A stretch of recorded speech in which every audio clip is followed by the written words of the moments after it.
Chapter 729. The Empress put down Shen Miao's hand and said, "Ben Gong came here today to talk to you."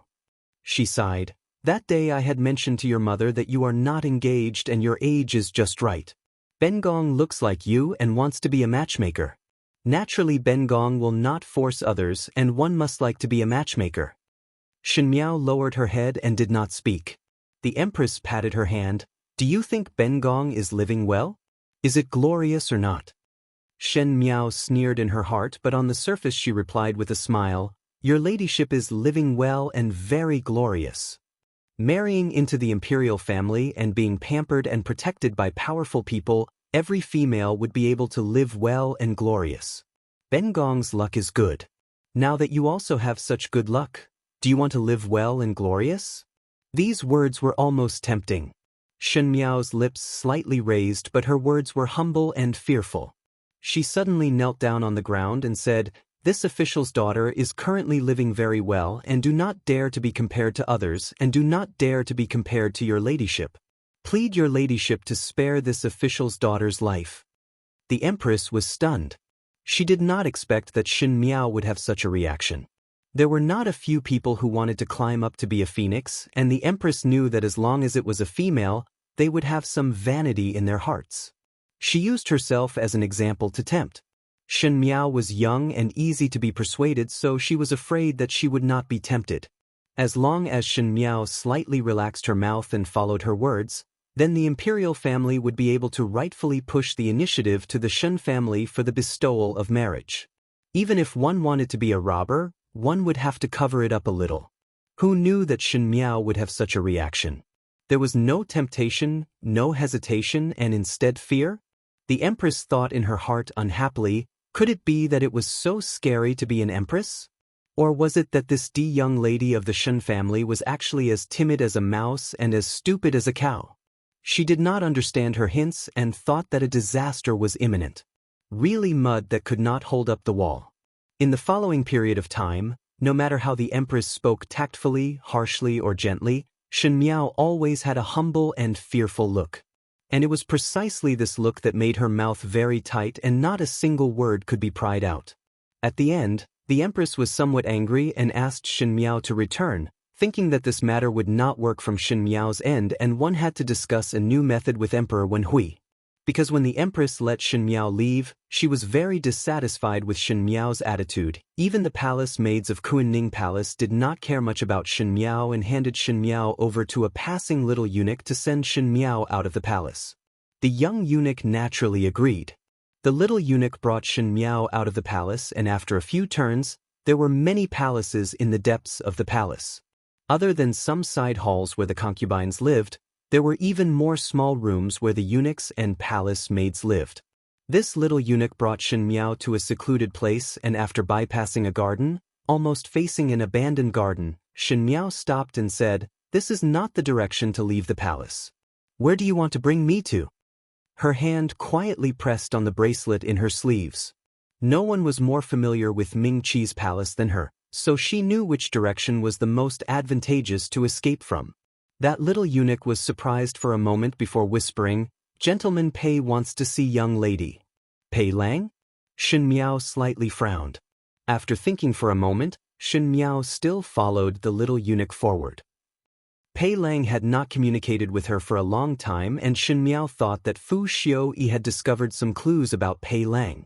But when she sent Mo Qing over to inquire, he seemed to have seen Pei Lang in the residence of Prince Ding, and it seemed that he was safe and sound. If Fu Xiaoyi suspected Pei Lang, he would definitely not let Pei Lang be so free and easy.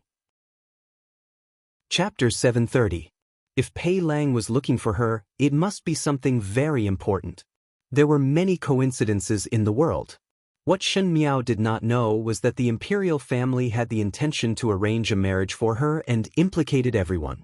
Even though Shen Exen, Luo Shui Yen, and Shen Qiu were relatives and ran around without stopping, some other people also rushed in wave after wave. For example, Luo Ling was able to express his sincerity, Su Mingfeng's marriage proposal by a freak combination of factors, and Feng Zixian lending a helping hand. There were thousands of connections in the world, and those connections were like the crystal threads spat out by spiders. They were arranged in their respective positions, and one day, they crisscrossed and formed a fine and dense net, forming the most astonishing and unbelievable coincidence in the world. Princess Rong Xian entered the palace. Her health was not very good, and she had become thinner and thinner in recent years. Throughout the year, the number of days he would enter the palace could be counted, but today he seemed to be in a hurry. The palace maid wanted to inform, but Princess Rong Xian waved her hands and said, Ben Gong did not bring an invitation and have important matters to discuss with Imperial older brother. There is no need to inform. How would the guards at the palace doors dare to stop them? Even though Princess Rong Xian did not show her face much nowadays, she was after all the daughter that the late emperor doted on and had a strong temperament.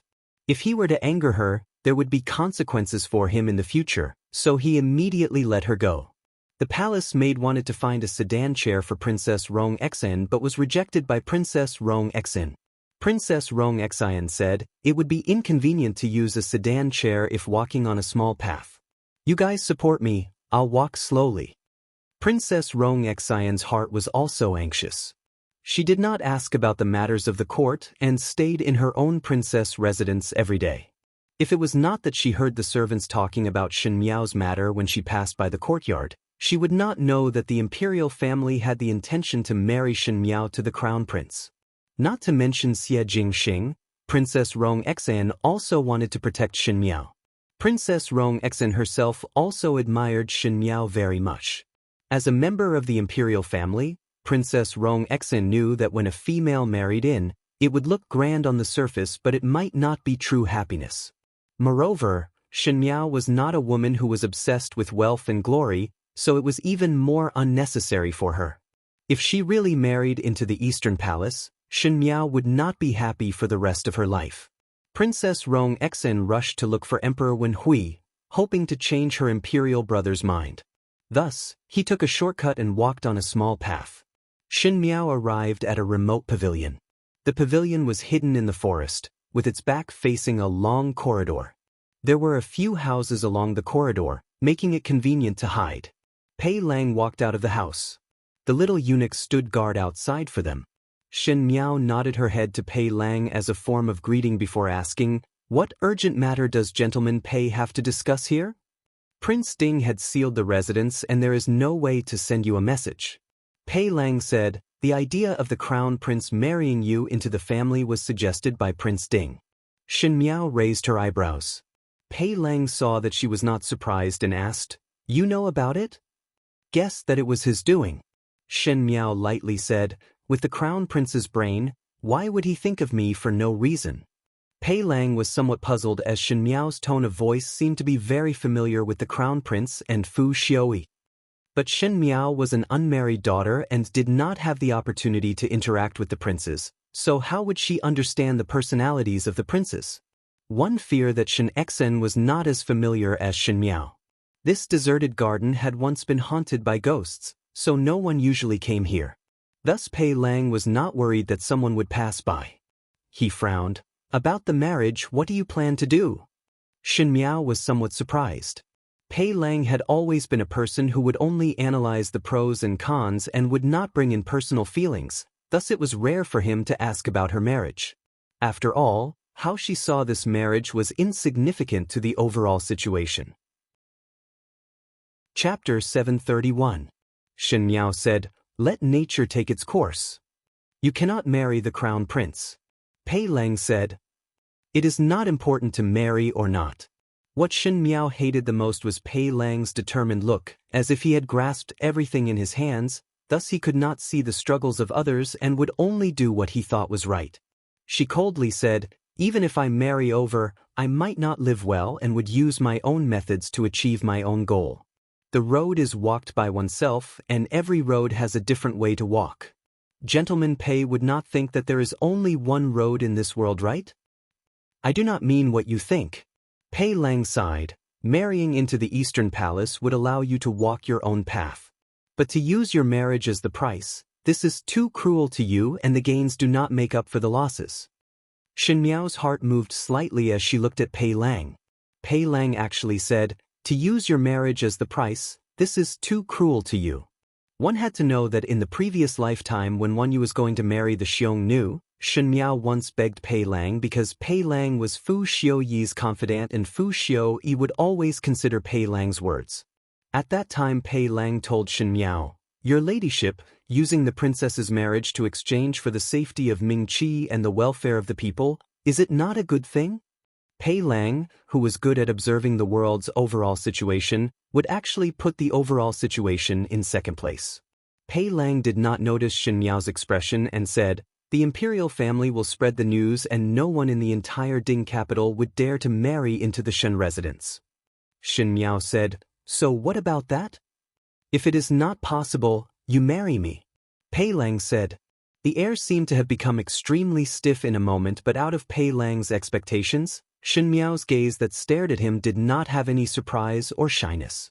There was not even the slightest trace of being moved. Looking at it seriously, it seemed to be somewhat cold. She asked, "What are you talking about?" Pei Lang's heart seemed to be poured with a basin of cold water, making it strangely cold. It was obvious that he was only judging the pros and cons of the matter, but under Shen Miao's clear eyes, it seemed that some of his hidden wishes were seen by others. In a moment, he became embarrassed. Pei Lang avoided Shen Miao's gaze and calmed himself down before continuing. "Since you cannot marry into the Eastern Palace, you have to marry someone else so that you can have a way out. If you marry me, you might be able to resist for a while." "Why is Mr. Pei helping me?" Shen Miao softly opened her mouth and there seemed to be some other tone in her words which made it hard for one to understand. She said, "We only have a transaction relationship because of Lu Ying, or rather a master and servant relationship. I am the master, you are the servant. From the beginning to the end, I was the one who threatened you. If I was imprisoned, wouldn't that be exactly what you wanted? Following Fu Xiuyi is 1,000 or 10,000 times better than following me. Gentleman Pei helps me so much that if one did not know, one would think that you are sincere." There was a hint of mockery in her words, and Pei Lang felt uncomfortable when he heard it. He did not know why Shen Miao was sometimes polite to him and sometimes seemed to be hostile to him. Perhaps women were fickle like this? But he did not know the answer to Shen Miao's question, because he didn't know why he did it. Shen Miao smiled gently. "Even if I marry Gentleman Pei, it would be the last resort. What kind of identity does Gentleman Pei use to marry me? How would one explain to Prince Ding? You will not expose your identity because of me. Gentleman Pei is a good chess piece and I do not want to use it so casually. Moreover," she slightly raised her chin, "marriage and a husband to me are not as important as you all think.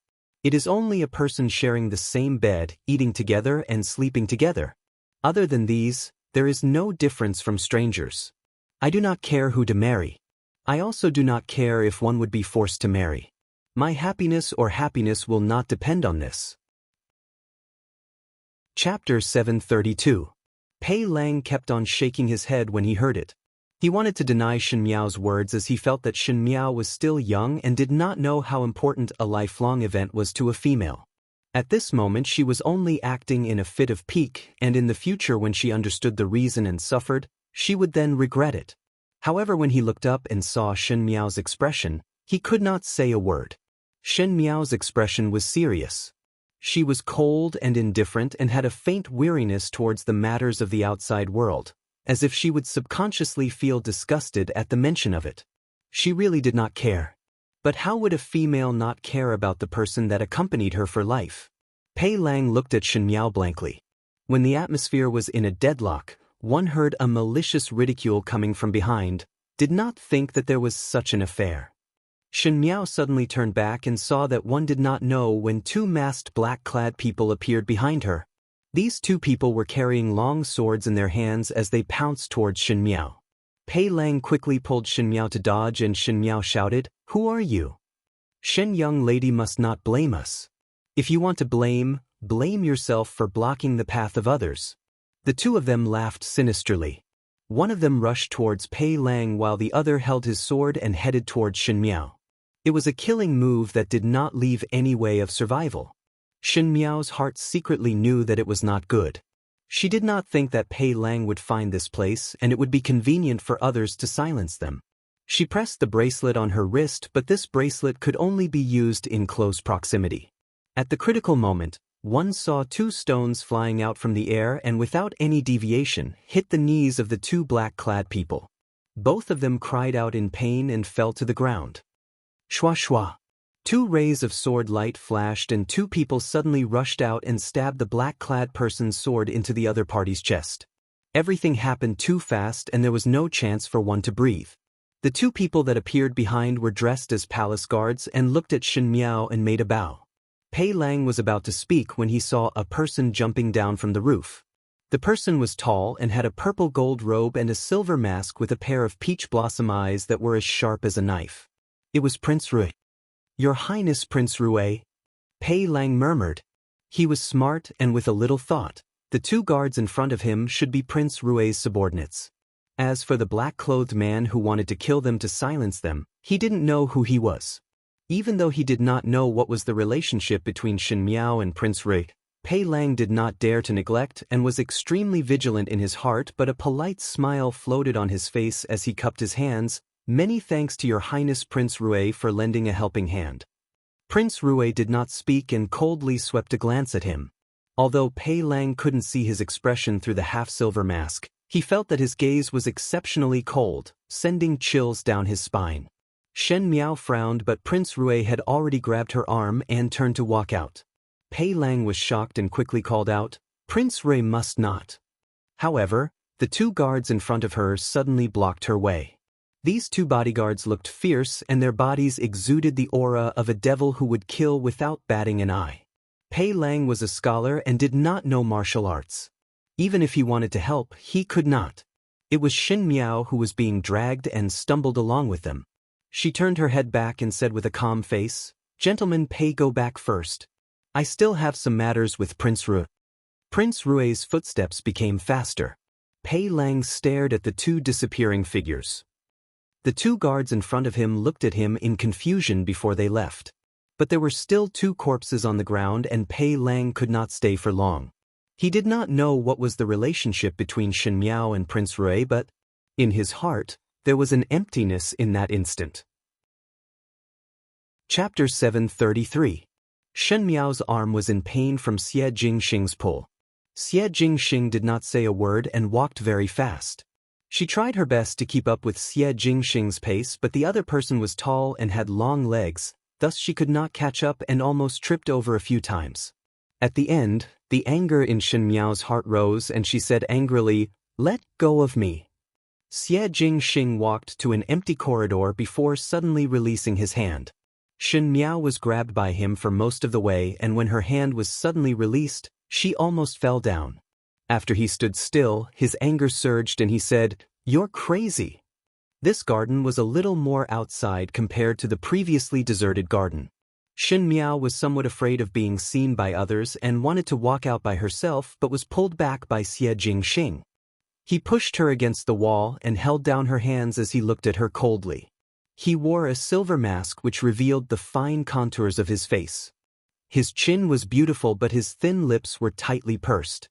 There was no longer the cynical smile in his eyes and instead it was anger. He said word by word, "Shen Miao, you only have this little ability?" Shen Miao frowned as she looked at him.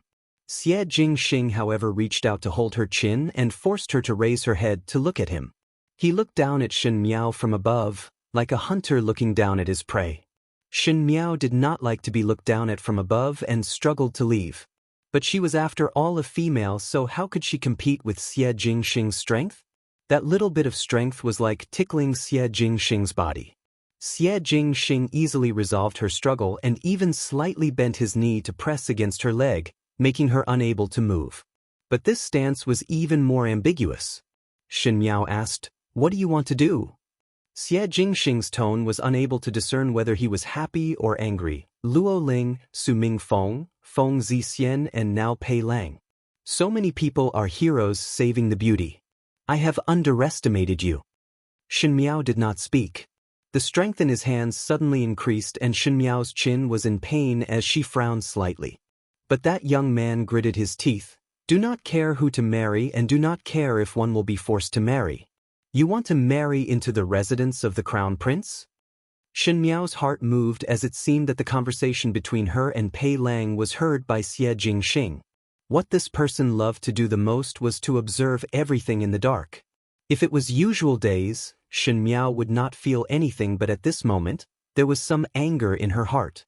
It was as if someone had seen a secret that he didn't want to be made public, or if someone had seen his terrible side, and he was angry because he was ashamed. She sneered and said, "What does it matter if I marry the crown prince? Anyway, you know that I want to be the empress. The crown prince will eventually sit on the emperor's throne. Perhaps when I enter the eastern palace and fight to death the crown prince's consort, I will replace her and be the future Shen Empress of Mingqi. What is wrong with this?" These words were somewhat too vicious, and Xie Jingxing's face became even more livid. He also smiled, but his smile was cold. It's a pity that the crown prince cannot sit on the throne. Shen Miao did not know where Xie Jingxing's inexplicable anger came from, but at this moment she was being questioned in such an embarrassing position, she felt very ashamed and wronged. Perhaps one would find it hard to grasp one's emotions under impulse, just like how she did not know where her grievances came from, but wanted to vent out all the unhappy things that she had been passively feeling these days. Xie Jingxing pinched her chin, pressed against her legs, and imprisoned her hands. He was so unbelievably handsome that even when he was angry, there was a different kind of charm to it. That evil air lingered around him, making Shen Miao believe in a moment that the Xie Jingxing who was frivolous, careless, and did not care about anything was only a part of him. The other part of him was cold, rigid, and when he was angry, it made one's heart turn cold. No matter how good the scenery was, it was a pity that Shen Miao did not have the mood to appreciate it. She said, "Even if he does not sit on the throne, it has nothing to do with you." Shen Miao looked up at him and tried to speak calmly. "Why did your Highness Prince Rui come to question me? My relationship with you does not seem to be that good. What does it have to do with you who I marry or not marry?" When the words were said, Xie Jingxing smiled instead. He hooked up his lips with a smile that was not a smile and pulled Shen Miao's chin towards himself. "When you think of ways to haggle with me over every ounce, when you bargain with me about business, when you borrow my hands to kill, you are very capable. Why is it that until now, you only have this little ability?" Shen Miao's eyes felt a little sour. She really hated Xie Jingxing's current actions. However, she could not break free and hated herself for being so passive. She felt that her eyes were foggy and it was very uncomfortable. Xie Jingxing frowned and said, "You are not allowed to cry." Shen Miao's tears were about to fall as she felt extremely ashamed in her heart. She was a person who had lived for 2 lifetimes and actually wanted to cry just because of a few words from Xie Jingxing. What kind of appearance was this? But the grievances in her heart could not be relieved. She felt that her entire person had become chaotic. She was not willing to lose her face and had no way to break free.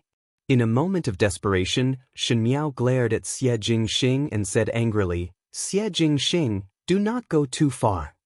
"Xie Jingxing?" An exclamation was heard from the bushes at the other end. Chapter 734. Xie Jingxing. Shen Miao and Xie Jingxing suddenly turned back and saw a person stumbling out from the bushes. When it neared, Shen Miao's body could not help but stiffen and subconsciously looked at Xie Jingxing's expression. But because Xie Jingxing was wearing a mask, one could not see anything. That person was Princess Rong Exan. Princess Rong Exan originally wanted to take a shortcut to enter, but when she came to this place, she saw Shen Miao being pulled by an unfamiliar male. Princess Rong Exan quickly let the palace maids wait outside and followed up herself. If others were to see Shen Miao together with an unfamiliar male, one feared that it would lead to rumors. Princess Rong Exan could trust Shen Miao's character. But just now she saw that Shen Miao did not seem to be willing and was afraid that Shen Miao was entangled by one of the princes in the palace or had gotten into trouble, thus she had the intention to help Shen Miao out of trouble. But it was not good to rush forward as it would be a misunderstanding. Initially she was far away and could not hear clearly what both of them were talking about, but after seeing that Shen Miao seemed to be about to cry, she anxiously walked forward and coincidentally heard Shen Miao's words, "Xie Jingxing, do not go too far." Princess Rong Exan cried out involuntarily. But one saw that tall and straight figure turning around, and it was an unfamiliar young male with half a silver mask on his face. He slightly nodded his head to her. Princess Rong Exen quickly walked forward, and at this time she saw that this male was Prince Rui. Prince Rui from the Great Liang. When he first came to the Ming-Chi and entered the palace, Princess Rong Exen had seen him before. But she did not care about these court matters and did not deliberately inquire about it. At this moment when she saw that this person was Prince Rui, there was an indescribable feeling in her heart. But just now when Shen Miao said, Xie Jingxing, it was indeed Xie Jingxing. She did not hear wrongly. Princess Rong Exen looked at Shen Miao with some questioning. Shen young lady, just now you called His Highness Prince Rui Xie Jingxing? Before Shen Miao could speak, Prince Rui took the initiative to speak. He said, this prince's name is Xie Yuan, little name Jingxing. Just now Shen young lady called this prince's little name. Shen Miao's heart was slightly relieved, thinking that Xie Jingxing's reaction this time was really fast and was always able to find a reason to brush it off. When he saw Princess Rong Exion's strange expression, he suddenly reacted and cursed Xie Jingxing in his heart. Other than relatives, only wives or lovers would call each other by their Shao name. She called Xie Jingxing by his Shao name, and who knew what would happen in Princess Rong Exion's eyes. Xie Jingxing definitely did it on purpose. Princess Rong Exen swept a glance between Prince Rui and Shen Miao before finally fixing her eyes on Prince Rui. There were some who looked similar, such as this purple robe. To be able to wear purple robes in such a noble and otherworldly manner, it could only be that naughty and mischievous youth who walked on horseback. But there was also something different about him. That unfamiliar, somewhat cold, decisive and ruthless aura that only a person in a high position would have. It was completely different from the youth in her memories. Xie Jingxing had long died. He died on the battlefield of the northern borderlands, with 10,000 arrows piercing through his heart. There was a sudden stab of pain in her heart, and Princess Rong Exen suddenly covered her heart and bent down. No matter how many times she thought of Xie Jingxing's death, she was unable to let it go. After Princess Yuqing's death, she treated Xie Jingxing as her own son. To lose a son in middle age, a white-haired person sending off a black-haired person, her sorrow was no less than Xie Ding's. Shen Miao quickly went forward to help her up, but that purple-clad youth stood with his hands behind his back. He lightly swept a glance at her and did not move at all.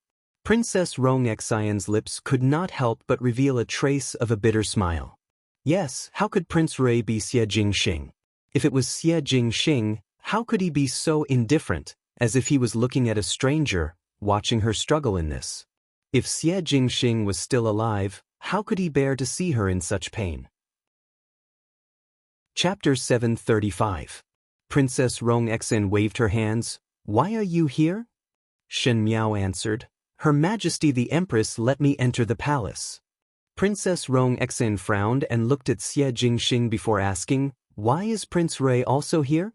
Shen Miao glanced at Xie Jingxing and said, when I came out from the palace, the little eunuch who led the way had something to do, and after waiting for a long time, one got lost and coincidentally met Your Highness Prince Rui. Thus one asked Your Highness Prince Rui to point the way for me. These words were almost blatantly lying. Just now Princess Rong Exen had clearly seen that it was Prince Rui who pulled Shen Miao all the way here. Moreover, Shen Miao also called Prince Rui's little name, so the relationship between the two of them was not ordinary. Princess Rong Exen was inexplicably somewhat angry.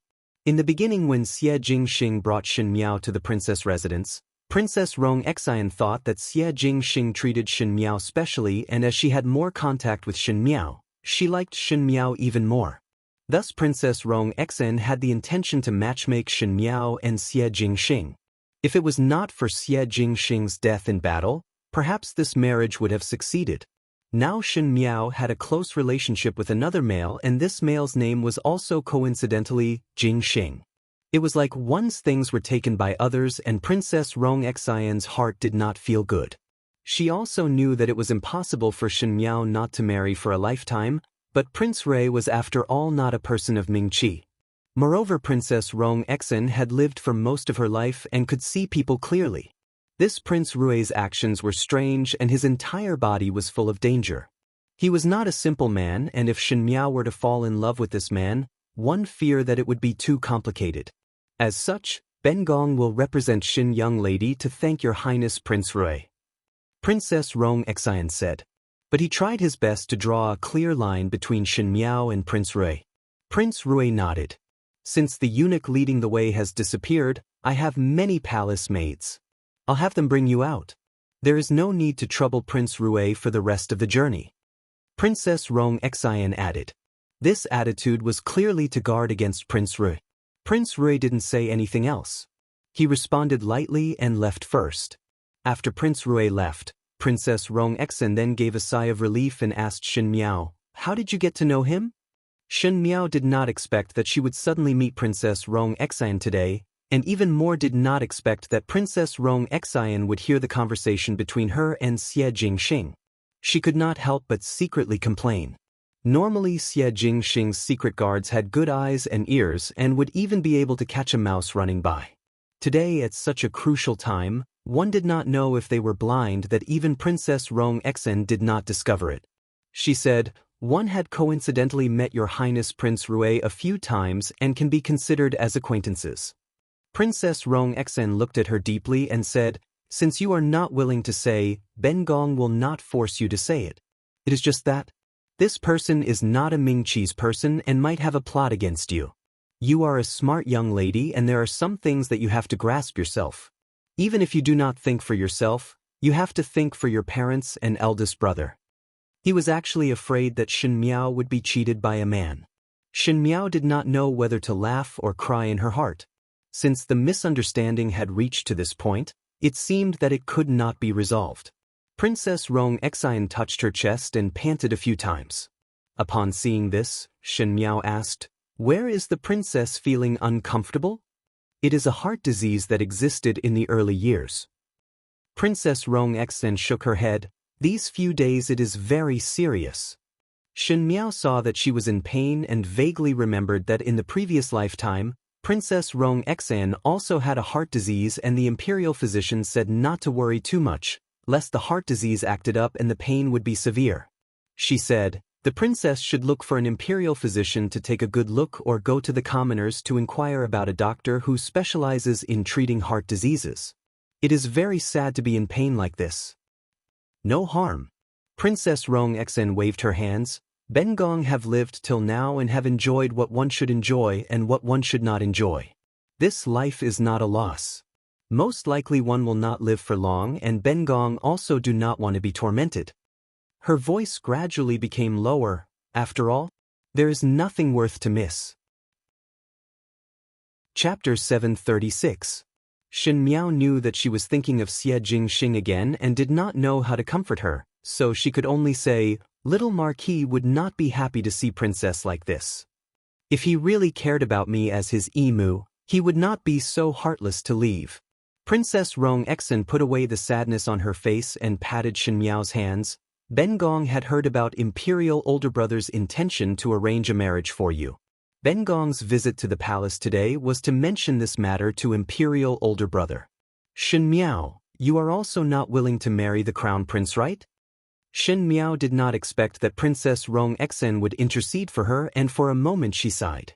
In the previous lifetime she tried to please Princess Rong Xian but all she got was Princess Rong Xian's contempt and disdain. In this lifetime because of Xie Jingxing's relationship, Princess Rong Xian changed her view of her and was even willing to fight for Emperor Wen Hui's decision. Even though Shen Miao knew that Princess Rong Xian would not be able to control Emperor Wen Hui's decision, but she would remember this favor in her heart.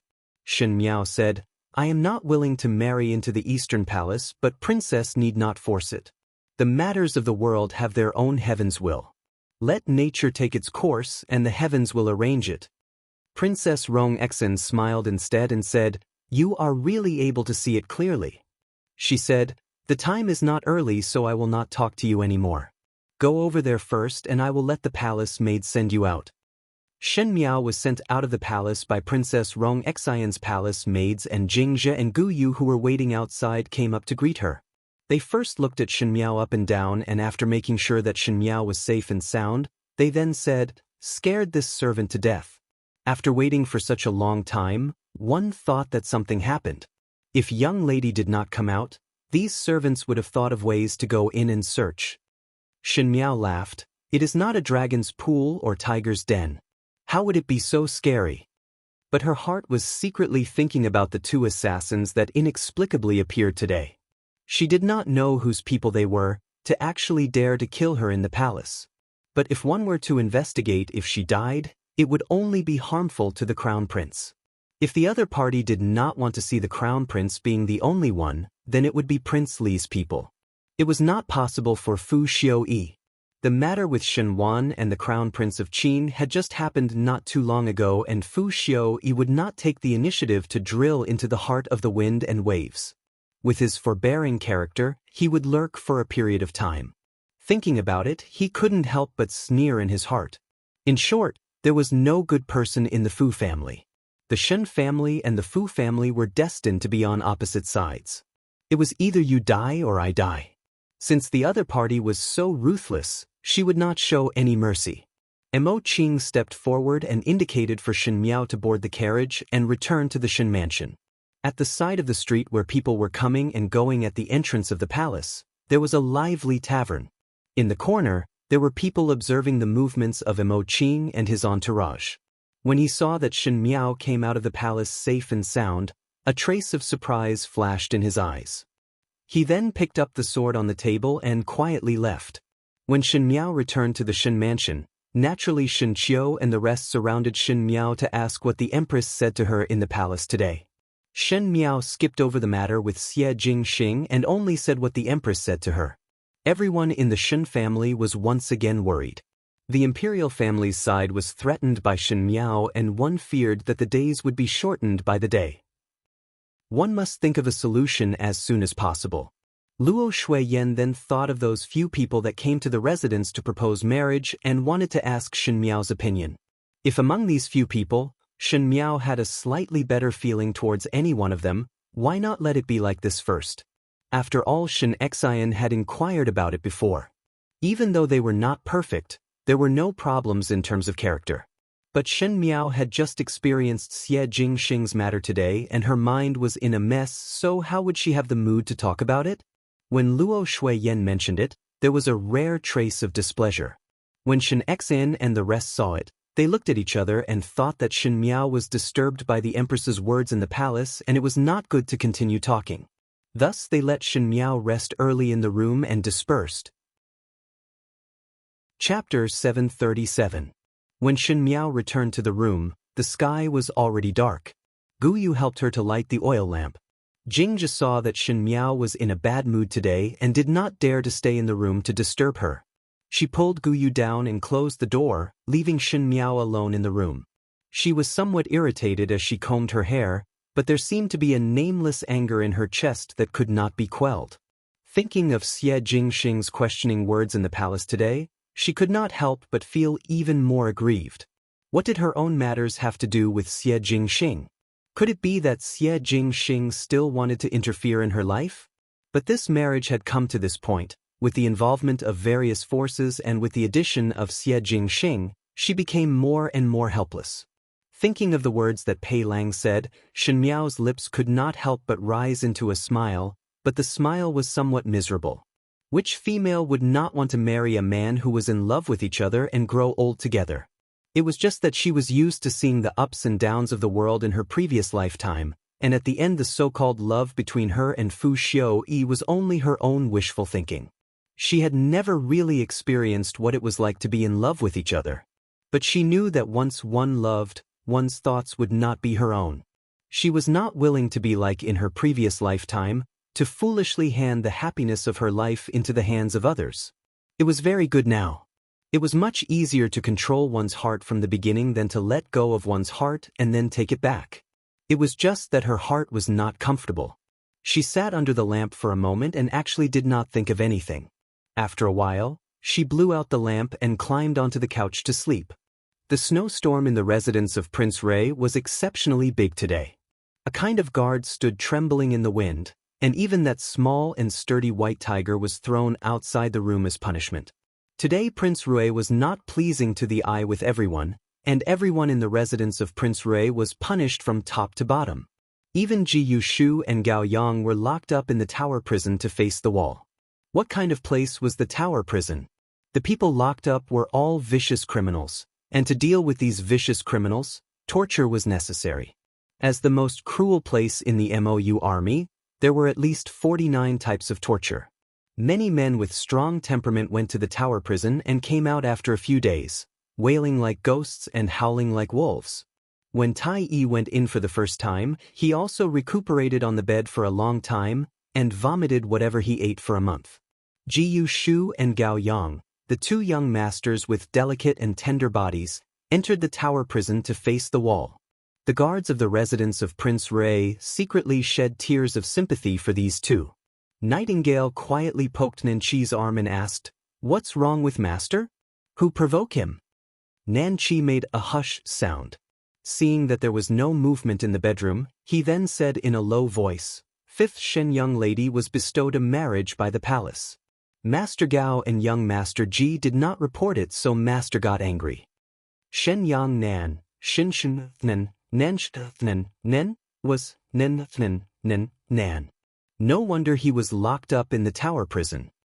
After he finished speaking, he glanced at the white tiger that was shivering in the cold wind and said sympathetically, "The heavens have taken pity on it. It's been fed well every day, and I thought it was no different from us. I didn't expect that when something happened, everyone would still be used as a punching bag." Hua Long flipped her long hair and sighed faintly, anger surging to the crown for a beauty, yeah. In the room, Xie Jingxing handed the completed letter to Tai Yi. Tai Yi took a look and said with some hesitation, "Master, if His Majesty knows about the change of plans at this end." Xie Jingxing glanced at him and Tai Yi immediately shut his mouth and did not speak. It was definitely not a good idea to oppose Zhu Zi's decision when Master was in a bad mood. Chapter 738. Xie Jingxing put the other letter into the envelope and said, "What is going on at Pei Lang's side? Think of ways to inquire." He paused for a moment before continuing, "There is also Feng Zixian and Su Mingfeng." His brows slightly wrinkled and suddenly remembered something. "How is the matter with the medicinal herbs?"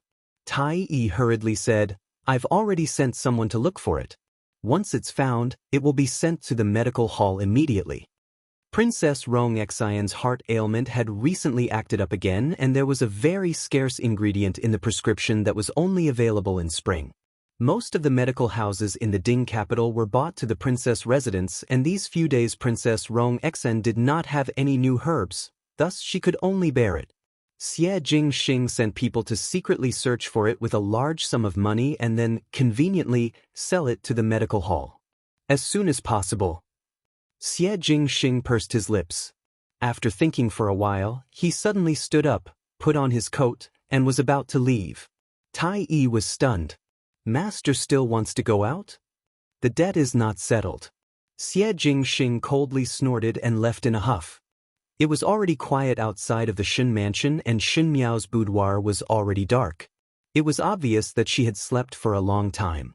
When Xie Jingxing arrived, Song Yang was sleeping on the tree, and when he saw him coming over, he was so scared that he almost fell down from the tree.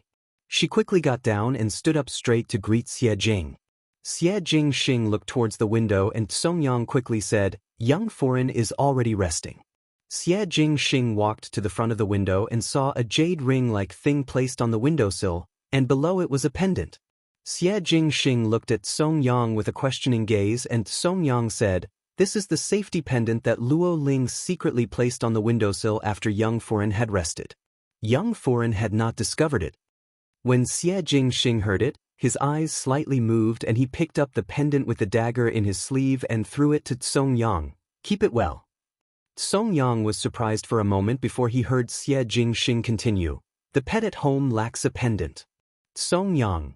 While Song Yang was speechless, Xie Jingxing had already opened the window and went in. On the bed in the room, Shen Miao was sleeping soundly. Xie Jingxing walked to the edge of the cliff and folded his arms as he looked for a while before raising his brows. "To be able to sleep, seems like one did not put my words to heart. You really have big guts." He sat down at the edge of the bed and casually picked up a cup of tea from the table in front of the window to drink before turning his head to look at Shen Miao's sleeping face. When the girl was asleep, she didn't have the usual dignified and calm sense of alienation. She shed all kinds of disguises and revealed her original appearance. Under the moonlight, her features were delicate and tender, which made people remember that she was a 16-year-old girl. They couldn't ignore this fact just because of the situation she was in and the means she had shown. Thinking of how he pinched Shen Miao's chin during the day and how she tried her best to hold back her tears, Xie Jingxing's heart felt a little guilty. He reached out to push the messy hair on Shen Miao's forehead to the back of her ears, but saw that young lady's eyelashes slightly trembling. Xie Jingxing's hand paused as he looked down and saw that the body wrapped in the cup was trembling slightly. He was pretending to be asleep. Xie Jingxing raised his brows and simply sat closer. His hands were on both sides of Shen Miao's body as he leaned over slightly and a magnetic voice sounded in the room. After helping so many times, why not repay me with your body? He stared at Shen Miao's eyes and slowly leaned over. Shen Miao's body was extremely stiff and that breathing sound seemed to be at the side of her mouth and the pressure from top to bottom was getting closer. She suddenly pushed Xie Jingxing away and wanted to sit up as she said angrily, "What do you want to do?" There was some panic in her voice. Chapter 739. Xie Jingxing then pressed her back onto the bed.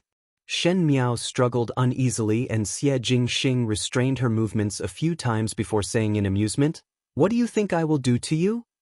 He then looked at her critically, "Dream on." Shen Miao was so angry that she wanted to call Mo Qing in to beat Xie Jingxing up.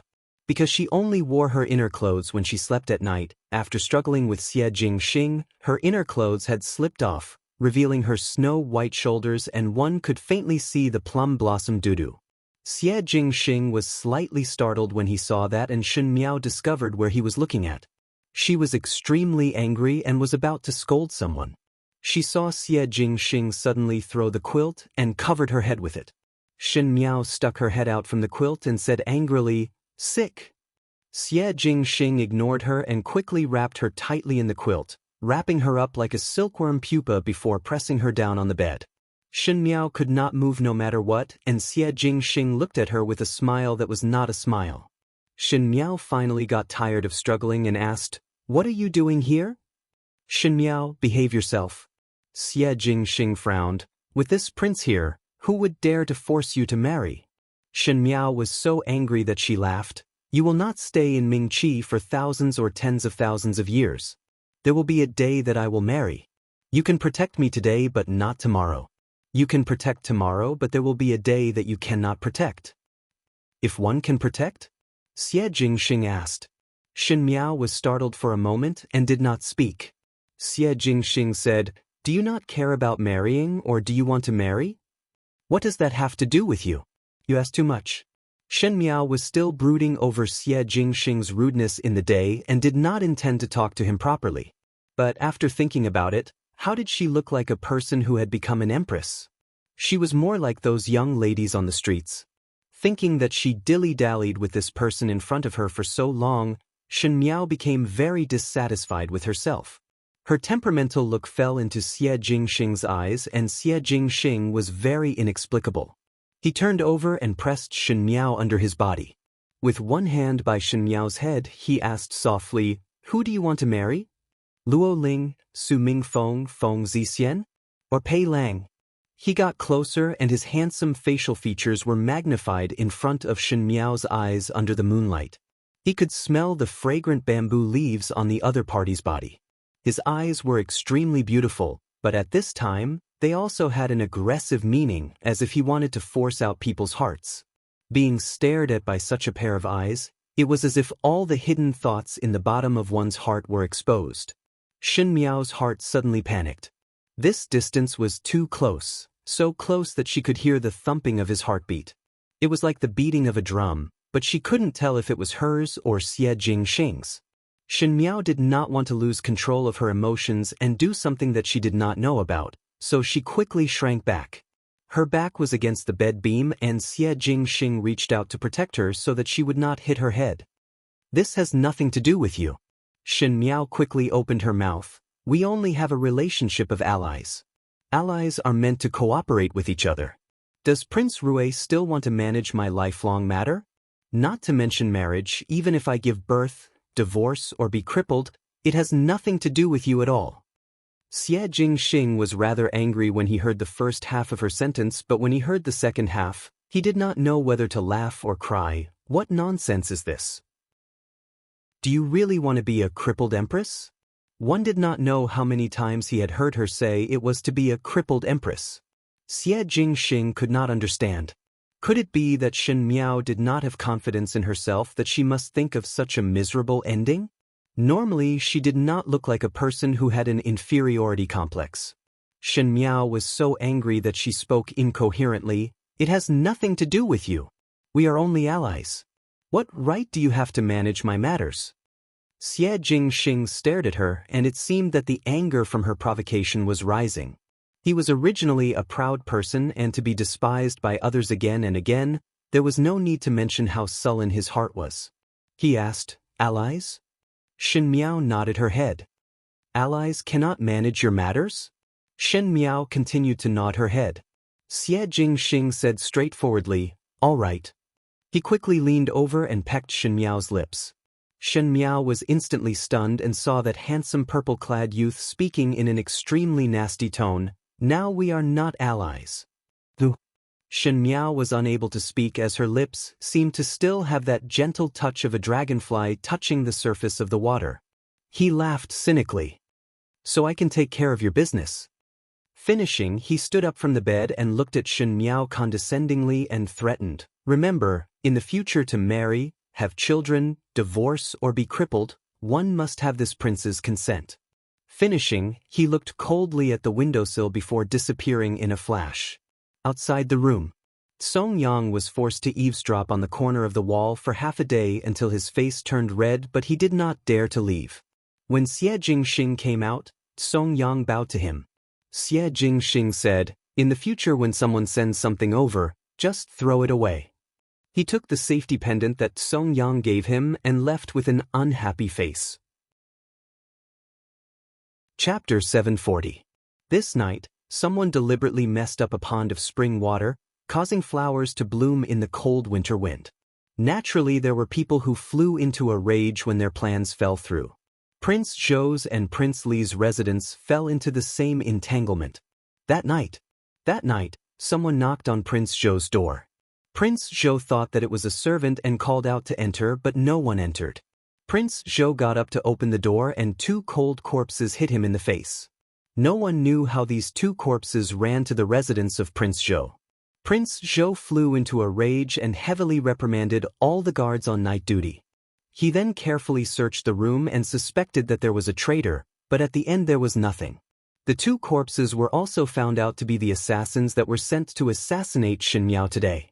Prince Zhou's heart was uneasy and sent someone to pass a message to Prince Jing that night. Both brothers planned to study the matter. As for Prince Li's side, it was even more violent. Someone directly threw two corpses from the wall into the mansion, which scared the guards of Prince Li's mansion. The guards went out to chase, but they couldn't even find a ghost shadow. Finally, they found out that the two corpses were the assassins that Prince Li sent to assassinate Shen Miao. Prince Li was very upset and very uneasy. It was obvious that his assassins were killed and it was equivalent to cutting off his path, so naturally they were his enemies. His enemies in the Ding capital were actually so skilled that the entire residence of Prince Li's guards could not catch one of them, thus Prince Li was very dissatisfied. At the other end, the two brothers, Prince Zhou and Prince Jing, were talking. Prince Zhou asked, "Who do you think did it?" Prince Jing pondered for a moment. "Perhaps it was Prince Li, that's what I think too." Prince Zhou nodded his head. Perhaps he wanted to use this to threaten me, or perhaps he had the same thoughts as me. But Prince Li had always been amiable on the surface and would not do such a thing. Prince Jing shook his head. It might be the Crown Prince's doing. Crown Prince? Prince Zhou paused and nodded his head. All these years the Crown Prince claimed to be ill. Who knows if it was a smokescreen? None of us had seen his means before. If it was him who caused me and Prince Li to fight, then the Crown Prince would be able to reap the benefits. That's right. Prince Jing sighed. But you must not forget about number 9. Forget about old ninth. Zhou Wang waved his hand carelessly. Even if Lao Jiao's mouth is noisy, he doesn't have the guts. He doesn't walk around the court much, so how could he have connections? Since he could come to Prince Zhou's mansion to make trouble, his subordinate must at least be a master. Don't know why, but I always feel that number 9 is not as simple as he looks. Prince Jing said, You must not belittle him. In short, Prince Zhou sighed, this matter is not so simple. Whether it is Prince Li or the Crown Prince, they both came with bad intentions. I'd like to see who's behind this. Prince Jing nodded his head in agreement. Prince Zhou and Prince Li naturally did not know that the person who wrote off the assassins sent by them and returned them to the original state was not the Crown Prince or the other party as they guessed, but someone who had nothing to do with them. However, this method of diverting the trouble was really good. The battle between the princes of Mingqi unknowingly became more and more intense. As time went by, everyone in the Shen family was anxiously looking for a suitable candidate, but the imperial edict of the Mingqi's imperial family did not come. It was not because of anything else but because Emperor Wenhui was recently having a headache due to a matter. He asked the crown prince beside him, What is the meaning of the Great Liang? Is it to go against Mingqi? Zhen had never seen such an arrogant person before. Chapter 741. The Crown Prince also did not dare to speak. Prince Rui of the Great Liang made a trip to the palace and one did not know what he said to Emperor Wenhui. After Prince Rui left, Emperor Wenhui flew into a rage and smashed tables and cups, almost flipping the imperial study. The Crown Prince guessed that he had said something presumptuous, else Emperor Wenhui would not be so angry that he lost his composure. Emperor Wenhui's heart was indeed thundering with rage. He was clearer than anyone else about Mingqi's current national strength, and it was no longer as strong as when the old emperor was alive. Facing the slightly superior Qin country and the rich and powerful Great Liang, there was nothing to be proud of. In this tribute banquet, to put on such a large country style, it was just to cover up one's guilty conscience, and to let the Great Liang and Qin countries see that Mingqi still had some ability. It was just that this was a self-deceiving action. Huang Fu Hao of the Qin country treated him with respect on the surface, but in fact he was not that good. Because of Princess Ming An's death, till now he was still holding on to the people from the Supreme Court of Justice, and the Mingqi's officials were busy redressing the Qin country's princess grievances and were not afraid of others laughing at them. But Emperor Wenhui did not dare to refuse. After all, he wanted to rope in the Qin country to deal with the Great Liang together. There was no need to talk about the Great Liang.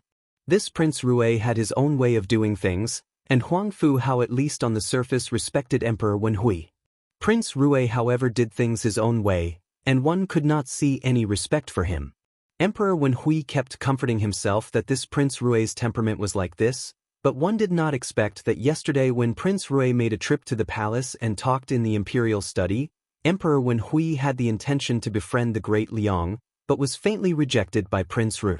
Even though he did not say it explicitly, but his attitude did not leave any face for Emperor Wenhui. Emperor Wenhui was after all the ruler of a country, and after losing face, naturally his face did not look good and sunk. Who knew that Prince Rui did not care if he would be angry or not, and casually mentioned the few cities at the border of Mingqi and the Great Liang, and his words implied that he wanted to take back the cities. Emperor Wenhui's expression immediately changed. Those few cities were not very big, but there were several mines in the cities. The ores that were extracted from those mines could be used to forge large weapons. The city was coincidentally at the border of Mingqi and the Great Liang. In the past, the Great Liang did not care about these and the people living in the city were all commoners of Mingqi. What did these words mean? This meant that the Great Liang wanted to occupy these cities. No matter how muddle-headed Emperor Wenhui was in other matters, he was very sensitive to every inch of land. Great Liang first seized a few cities, who knew what else they would seize afterwards. Now he had his eyes on these few cities and after a few more days, what would happen if he had his eyes on those cities and after a few more days, what would happen to the Ding capital? After a few more days, he might as well lead his troops to flatten Mingqi. With Mingqi's military strength, It was impossible to contend against the Great Liang. Prince Rui was the envoy that the Great Liang sent over and also represented the intention of the Great Liang's Emperor Yonglu. Prince Rui's seemingly casual words revealed some of the ambitions of the Great Liang. What made Emperor Wen Hui's heart cry bitterly was that he knew the other party's ambition, but he did not dare to directly detain Prince Rui, this treacherous person, because he couldn't withstand Emperor Yongli's rage. If there was an alliance with the Qin country, there would be some confidence, but if it was only Ming Qi alone, he could only endure. There was no dignity at all to be an emperor, and Emperor Wen Hui's heart was burning with anger. Who knows what the Great Liang would do next with this ambition? You and Shen Miao's marriage is not urgent. Emperor Wen Hui said, now Zhen cannot provoke Shen Exen as it is the crucial time. If Shen Exen were to be dissatisfied with Zhen, it would not be good for the Great Liang to take advantage. Chapter 742. When the Crown Prince heard it, he was somewhat disappointed but did not say anything more. He was clear of Emperor Wen Hui's temperament, and the more it was at this time, the more one must go along with the other. Thus he said, this son is not in a hurry and naturally prioritized the important matters. One did not think that the Great Liang would have hidden evil intentions. We cannot relax our vigilance against them. Seeing the Crown Prince like this, Emperor Wen Hui was very pleased and patted his shoulder. Zhen, no. Do not worry. Even though the Great Liang has such ambitions, Zhen will not sit still and wait for death. Tomorrow I will talk to the Crown Prince about the alliance.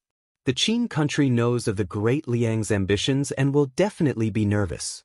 Forming an alliance with Ming Qi is natural, and at that time, there is no need to fear the Great Liang. Zhen will then personally issue an edict that the Shen family's military power and the Shen family's girl will be yours. In his words, he treated Shen Miao as an item and was certain that it would fall into his pocket. The Crown Prince smiled and complied, but his heart was somewhat blaming Prince Rui of the Great Liang for saying these words to Emperor Wen Hui at this time. The timing was too coincidental. Prince Ding finally came up with such a brilliant plan for him, but it was thwarted by Prince Rui's words, making the Crown Prince's heart extremely uncomfortable. But there was nothing he could do. There was news from the palace that Shen Miao and the Crown Prince's marriage was temporarily suppressed.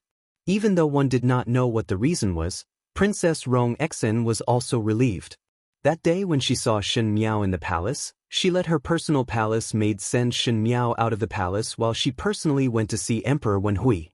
Emperor Wen Hui was still polite to Princess Rong Exen, and Princess Rong Exen said that she liked Shen Miao a lot and hoped that Emperor Wen Hui would dispel the decision of marrying Shen Miao to the Crown Prince. Who knew that Emperor Wen Hui immediately flew into a rage and even said the words females cannot discuss politics. Princess Rong Exen also had a straightforward temperament and said, isn't Shen Miao's marriage a female's marriage? How can it be involved with politics? She immediately quarreled with Emperor Wen Hui, and at the end Emperor Wen Hui was angry and invited her out of the palace. That night, Princess Rong Exen's heart ailment acted up again. But it was fortunate that Emperor Wen Hui did not suspect why Princess Rong Exen would do that. In the beginning, when Shen Miao met her a few times, it was Princess Rong Exen who saved her. In the eyes of outsiders, they would only feel that Princess Rong Exen and Shen Miao were fated, thus it was reasonable for Princess Rong Exen to treat Shen Miao specially. No one would have thought that the reason why Princess Rong Exen protected Shen Miao was because she was helping Xie Jingxing to look after Shen Miao. That's good. Princess Rong Exen said to Gugu Yang beside her. Ben Gong thought that this time one would not be able to help her, and one's heart was very guilty. Now that it has been suppressed for the time being, there will be room to turn things around. This consort can go and give her a reply right now. Otherwise, I won't have the face to face Jing Xing in the afterlife. Gugu Yang hurriedly advised, when the young marquis learns of the princess' painstaking efforts, he will certainly be gratified. As they were talking, they saw someone coming in from outside. The palace maid bowed and said in a low voice, Your Highness, someone from the medical center has come to deliver medicine. Princess Rong Exen was slightly startled and asked, Isn't there no more? She had been suffering from a heart ailment for many years. She had a specific prescription for it, but there was an extremely rare and difficult drug in that prescription. There was only so much in a year, and almost all the medicine in the Ding capital's medical center had entered the princess residence. Originally, when Xie Jingxing was still around, one did not know where he got the means to go out to search for it, thus Princess Rong Exen was not worried at all. Afterwards, when Xie Jingxing died, the medicine in the medical center returned to the previous situation where there was no tomorrow. In winter, the medicine was even harder to find. Princess Rong Exan had been drinking the medicine that lacked the drug for a long time, and a few days ago she said that there was no more drug, but one did not expect that it would be sent over today. Chapter 743. The palace maid said happily, "The physician in the medical shop said that yesterday there was a merchant that came from far away to sell medicine, and coincidentally there was a big basket of that medicine, so the medical shop took it all." Hearing from the physician that it was sufficient to last till next year, it is really a coincidence. Yang Gugu also followed and laughed. It is really good luck. Princess Rong Exen waved her hands unconcernedly. Send it to the kitchen. The palace maid quickly complied, and after the palace maid left, Princess Rong Exen then smiled bitterly and sighed. Originally, when Jingxing was around, he would also send one basket of medicine after another. Why is it now a rare luck? Yang Gugu knew that she was thinking of Xie Jingxing, and her heart was sad. Just as she wanted to change the topic, she heard Princess Rong Exan said, "Help me to Xingji Courtyard." Yang Gugu was surprised for a moment. Xingji Courtyard was a courtyard in the princess residence. At the beginning, after Princess Yuqing passed away, Princess Rong Exen was angry at Xie Ding's actions and brought Xie Jingxing to stay in the princess residence for a period of time. Xie Jingxing was born as white as jade, so Princess Rong Exen specially ordered people to make a courtyard for him, which was Xingji Courtyard. Afterwards, Xie Ding brought Xie Jingxing back, and Princess Rong Exen did not allow anyone to tear down Xingji Courtyard. After Xie Jingxing grew up, he would occasionally come to the princess residence to stay for a few days and rest in Xingji Courtyard. It was just that ever since Xie Jingxing died in battle 2 years ago, Princess Rong Exan ordered people to seal up Xingji Courtyard, and other than the daily cleaning, no one was allowed to enter. She was also afraid of seeing things and never stepped into Xingji Courtyard, but today, for the first time in 2 years, she wanted to go to Xingji Courtyard to take a look. Yang Gugu did not dare to disobey Princess Rong Exan's orders and was somewhat worried as she supported Princess Rong Exan to Xingji Courtyard. Princess Rong Exan said, "One do not know why these few days, one keep dreaming of Jingxing." As she spoke, her expression became strange. Yang Gugu was somewhat puzzled when she saw it. Princess Rong Exan's heart was somewhat uneasy. These few days, she had a dream every night and dreamt of a purple-clad youth with half a silver mask on his face. She did not know who it was, so she reached out to remove the other person's mask. That person had the same face as Xie Jingxing but called her Princess Rong Exan. It was the voice of Prince Rui of the Great Liang. Every time Princess Rong Exan woke up from her dreams, she would feel that her back was drenched in sweat. She was thinking, could it be that day when she saw Shen Miao and Prince Rui's entanglement, because of the other party's little words, Xie Jingxing and Prince Rui were mixed together, to the extent that he was possessed at night? The more she thought about it, the more she missed Xie Jingxing and thought of going to the Xingji Courtyard to take a look. While Zhang Xian was deep in thought, he had already arrived at the Xingji Courtyard. The guards outside the courtyard were somewhat surprised to see her. Princess Rong Exan had not stepped in here for 2 years and did not allow others to enter. The guards opened the way and Princess Rong Exan and Yang Gugu walked in. The furnishings in the house were exactly the same as 2 years ago. Because it was cleaned every day, not a speck of dust fell. It looked brand new and clean as if it was yesterday. It made Princess Rong Exan in a trance that when she turned around, she would be able to see that handsome and beautiful youth lying on the bed with his legs crossed, casually eating an apple. On the shelf were all the little toys that Xie Jingxing liked to play with since young, and on the chair were Xie Jingxing's old clothes. Princess Rong Exan walked to the side of the clothes and picked it up. She reached out to touch the lines on it and reminisced, "It is exactly the same as before." Yang Gugu did not know what to say and was afraid that Princess Rong Exan would sink into the memories of the past and be sad. She said, "The golden thread on it is still brand new." Princess Rongxin laughed. Jing Xing, this child has many rules. When he was young, one made colorful clothes for him, but he was not willing to wear them. He just liked purple. Bengong disdained that purple was old and heavy and not suitable for a child to wear. One wanted to embroider flowers on it, but he despised it very much. Afterwards, it was the embroidery lady in the palace who used golden thread to embroider dark lines on the edges of the robes before he was willing to wear it. Want to be gorgeous but do not want to wear it on the body. There are many crafty ideas. Chapter 744. Yang Gugu also followed and laughed. Little Marquis is noble in gold and precious in jade. Only Little Marquis would look good when wearing it. When His Highness brought Little Marquis into the palace, others thought that he was a prince. That appearance was like one of the imperial family's people. Even Yu Qing did not have this kind of bearing at the beginning. Princess Rongxin also laughed along as she caressed the golden embroidered patterns on the corner of the robe. But as she laughed and laughed, she could not laugh anymore. Her expression gradually became serious. Just like what she and Gugu had said, Xie Jingxing was very picky about his clothes and loved to wear purple. He liked to wear gorgeous but did not want to be too ostentatious and must use dark golden threads to embroider patterns on the corner of the robe. Because his requirements were high, the threads were very fine and the patterns were very special. But that day in the palace, Prince Rui, who was pulling Xin Miao, was wearing a purple gold robe and was pulling Xin Miao's hands upwards. The gold thread on his sleeves was exactly the same as what Xie Jingxing used to wear. Princess Rongxian's health was not good, but her eyes were not blind. That day when she saw Prince Rui and heard Xin Miao calling Prince Rui Xie Jingxing, there was a moment when she thought that Prince Rui was Xie Jingxing. But afterwards, when she saw Prince Rui's demeanor and temperament, it was very unfamiliar, and after listening to Prince Rui's explanation, she dispelled this thought. But she always felt that something was not right, and after returning to the princess residence, she frequently thought of Xie Jingxing and Prince Rui. She had always thought that the reason why she was brooding over it was because Prince Rui and Xie Jingxing's words were exactly the same, but now it was clear in a flash that it had nothing to do with the name, but it was because she saw the corner of the other person's sleeves.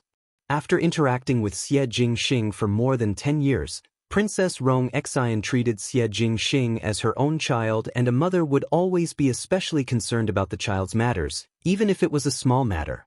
She could clearly remember the pattern on the sleeves, but after Xie Jingxing's death, she had not seen this pattern for 2 years and could not remember it for a moment.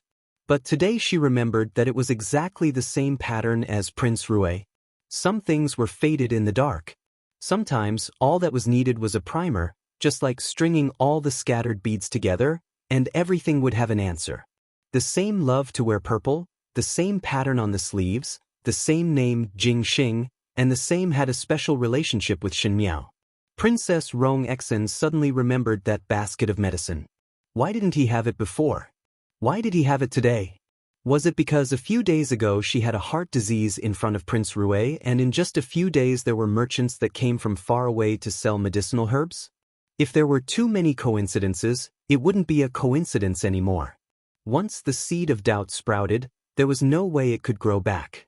It quickly sprouted branches in its heart and quickly grew into a towering tree, until it took root in the soil and stood there unshakably. Thinking about it now, at such a young age, Xie Jingxing had an indescribable air of nobility. One thought that it was because of his good upbringing, but did not know that perhaps it was because of the difference in blood. Even though his temperament and figure had changed, there were some things that could not be changed. For example, some small habits, such as the connection between family members. Princess Rongxin suddenly squatted down and pressed on her chest. Yang Gugu jumped in shock as she saw Princess Rongxian's pale face, and large beads of sweat started to form on her forehead. He hastily shouted, "Guards! Call the doctor! The princess' heart disease is acting up again." A hand suddenly grabbed Yang Gugu's hand. Princess Rongxian's face was in pain, but her tone was very determined. "Help me back to the study and bring an invitation over. She must personally verify one thing." Chapter 745. When Shen Miao woke up, Luo Shui Yen happily told her that her marriage with the crown prince was temporarily suppressed in the palace. It was related to Prince Rui that Shen Exen got through the palace. One heard that when Prince Rui and Emperor Wen Hui were chatting, they inadvertently mentioned the few cities at the border. Emperor Wen Hui was worried that the great Liang did not have good intentions, and at this critical juncture, he wanted to rope in Shen Exen, this strong general. Thus he would not mention Shen Miao's marriage for the time being. Luo Shui Yen said, Prince Rui's arrival is coincidental, but it has solved Jiao Jiao's urgent problem. With more time, we can slowly pick out suitable talents for Jiao Jiao. Luo Shui Yan's words were unintentional, but Shen Miao listened attentively. Naturally, she knew that Prince Rui did not unintentionally mention the matter of the cities and provoked Emperor Wen Hui to change his mind. At the same time that she breathed a sigh of relief, Shen Miao could not help but be secretly shocked by Xie Jingxing's methods. Xie Jingxing's methods could not be said to be brilliant, but it was very effective. Just a few words were able to provoke the emperor to hesitate and not dare to take action. The crown prince's marriage was ruined and Prince Ding's plans were ruined. It was really satisfying to shoot several eagles with one arrow. Previously, when Xie Jingxing mentioned this matter, he did not seem to care about it, but he actually had this ability. Thinking about it, Shen Miao felt somewhat indignant in her heart. The dangerous situation that she found difficult was easily resolved in Xie Jingxing's hands, which made her seem incompetent. Her mind could not help but think of Xie Jingxing's frivolous actions that night and could not wait to beat Xie Jingxing up. Luo Tan said, "Youngest Biao sister, why are you clutching this book so tightly for? The pages are about to break." Shen Miao then recovered to her senses and quickly released her hands. She was somewhat embarrassed, as recently when she thought of Xie Jingxing, her emotions were somewhat out of control. It was all because the other party's actions were too unexpected that only she was brooding over it. Luo Tan held her chin with both hands and looked at her mischievously. "Hey, are you thinking that Brother Ling, young Master Su, and Big Brother Feng are all very good and you can't decide which one to choose?" Shen Miao said, thinking too much. Luo Tan still wanted to say something when she saw Luo Ling walking in from outside. Luo Tan stuck out her tongue and called out, "Older Brother Ling." Luo Ling smiled, "What are you all talking about?" "We're talking about my cousin's marriage." Luo Tan said loudly, "Youngest Biao sister has not decided who to marry yet. I came over to inquire about the news." Shen Miao felt helpless in her heart. Could Luo Tan have a little bit of a female's tactfulness and say it out loud? It was fortunate that Shen Miao was someone who had seen the world. If it was an ordinary female, one would be embarrassed to death. Shen Miao did not have any reaction, but Luo Ling was somewhat embarrassed. He covered his mouth with his hand and coughed twice. Looking around, he asked, "Younger cousin, do you like the safety pendant?" "Pendant of safety?" Shen Miao frowned and asked, "What pendant of safety?" Luo Ling was surprised for a moment and said, "It was me yesterday." Before he could finish, he was interrupted by the servants outside. After speaking, Luo Shui Yen asked Shen Miao to go to the front hall. Luo Ling swallowed the words in his mouth and smiled to let Shen Miao go first. Shen Miao smiled apologetically at him and said, "I will speak to older brother Ling later." When one reached the front hall, one then knew that it was the people from the princess residence that came to the Shen mansion. It was said that Princess Rong Xian had sent an invitation to Shen Miao, asking Shen Miao to make a trip to the princess residence. Princess Rong Xian had saved Shen Miao several times, and Shen Xian and wife were very grateful to her, thus there was no reason to refuse. Shen Miao was even more unable to say anything. She received the invitation with a smile, but her heart was unusually heavy. If it was in the past when Princess Rong Xian sent an invitation to Shen Miao would not hesitate to accept it. In all fairness, Princess Rong Xian treated her well, and because of her relationship with Xie Jingxing, she took care of her. When she knew that Emperor Wen Hui had the intention to introduce Shen Miao to the crown prince, she still wanted to speak up for Shen Miao, thus Shen Miao's heart was grateful. But Princess Rong Xian just had to send an invitation at this time. If it was about the matter of the crown prince, she would have directly sent someone to say it. To send an invitation to the princess residence, it was obvious that she wanted to discuss some matters face to face. But what matter was so important? Princess Rong Xian, who was so important that she did not see anyone, would take the initiative to invite Shen Miao to the princess residence? Shen Miao could not help but think of that day in the palace when she and Xie Jingxing were involved and were seen by Princess Rong Xian. At that time she called out Xie Jingxing's name and was later deceived by Xie Jingxing, but her heart felt uneasy. If it was a person who understood and loved deeply, no matter what the other party had become, there would always be some old traces to follow. Shen Miao's intuition had always been very accurate. She had never thought that Xie Jingxing and Princess Rong Xian would be able to hide safely. It was just that this guess was too scary and the consequences were unpredictable, so she did not want to think too deeply about it. But escaping was not a solution as trouble came to the door. Shen Miao felt that Princess Rong Xian might have found some suspicious points, but she was unable to reject this invitation because to reject was to admit it. Chapter 746. Princess Rong Xian's invitation was sent to Shen Miao on the afternoon of the second day. Luo Shuiyan also let Shen Xian prepare a bunch of gifts for Shen Miao to bring to the princess residence. Because Princess Rong Xian had helped Shen Miao a lot, Luo Shuiyan wanted to express her gratitude to Princess Rong Xian. In order to prevent any accidents on the road, Shen Qiu brought along many guards and A Qi and Mo Qing also followed. Even so, throughout the journey, Shen Miao's expression could not be said to be relaxed. When Jing Guyu saw this, they thought that Shen Miao was worried about the safety of the journey and comforted her for a long time. In the carriage, Shen Miao kept thinking about how to deal with Princess Rong Xian's words upon reaching the princess residence. If Princess Rong Xian were to ask about Xie Jingxing's matter, it would dispel the others' suspicions. But Princess Rong Xian was a very cautious person, and once suspicions were raised, it would be very difficult to eliminate it. Shen Miao felt a headache coming on. Jingzhi smiled. What is young lady thinking about to be so serious? This servant had not seen young lady like this for a long time. Shen Miao was slightly startled and was somewhat astonished in her heart. That's right, ever since she was reborn, she relied on the fact that she knew the path of her previous life, and her journey had been exceptionally smooth. Because of Luo Shuiyan, Shen Xian and Shen Qiu's matter, it was not particularly difficult to handle. As for other people, she would care about those that had benefits for her, like Lu Ying and Pei Lang, but what did other people's matters have to do with her? She was now racking her brains to think of an excuse for Xie Jingxing, but what was the relationship between Xie Jingxing and her? Was it necessary to treat him with such devotion?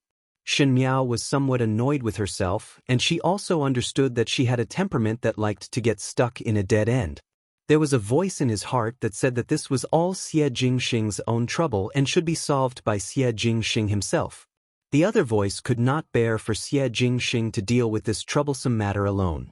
After all, to let Xie Jingxing reappear in front of Princess Rong Xian with an additional identity of Prince Rui of the Great Liang, no matter if it was Princess Rong Xian or Xie Jingxing, it was too cruel. Unknowingly, before Shen Miao could think of a countermeasure, the horse carriage had already arrived at the entrance of the princess residence.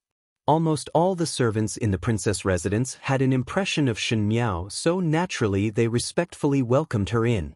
Shen Miao let Mo Qing and the rest stay at the residence's entrance to help move the gifts for Princess Rong Xian to the storeroom.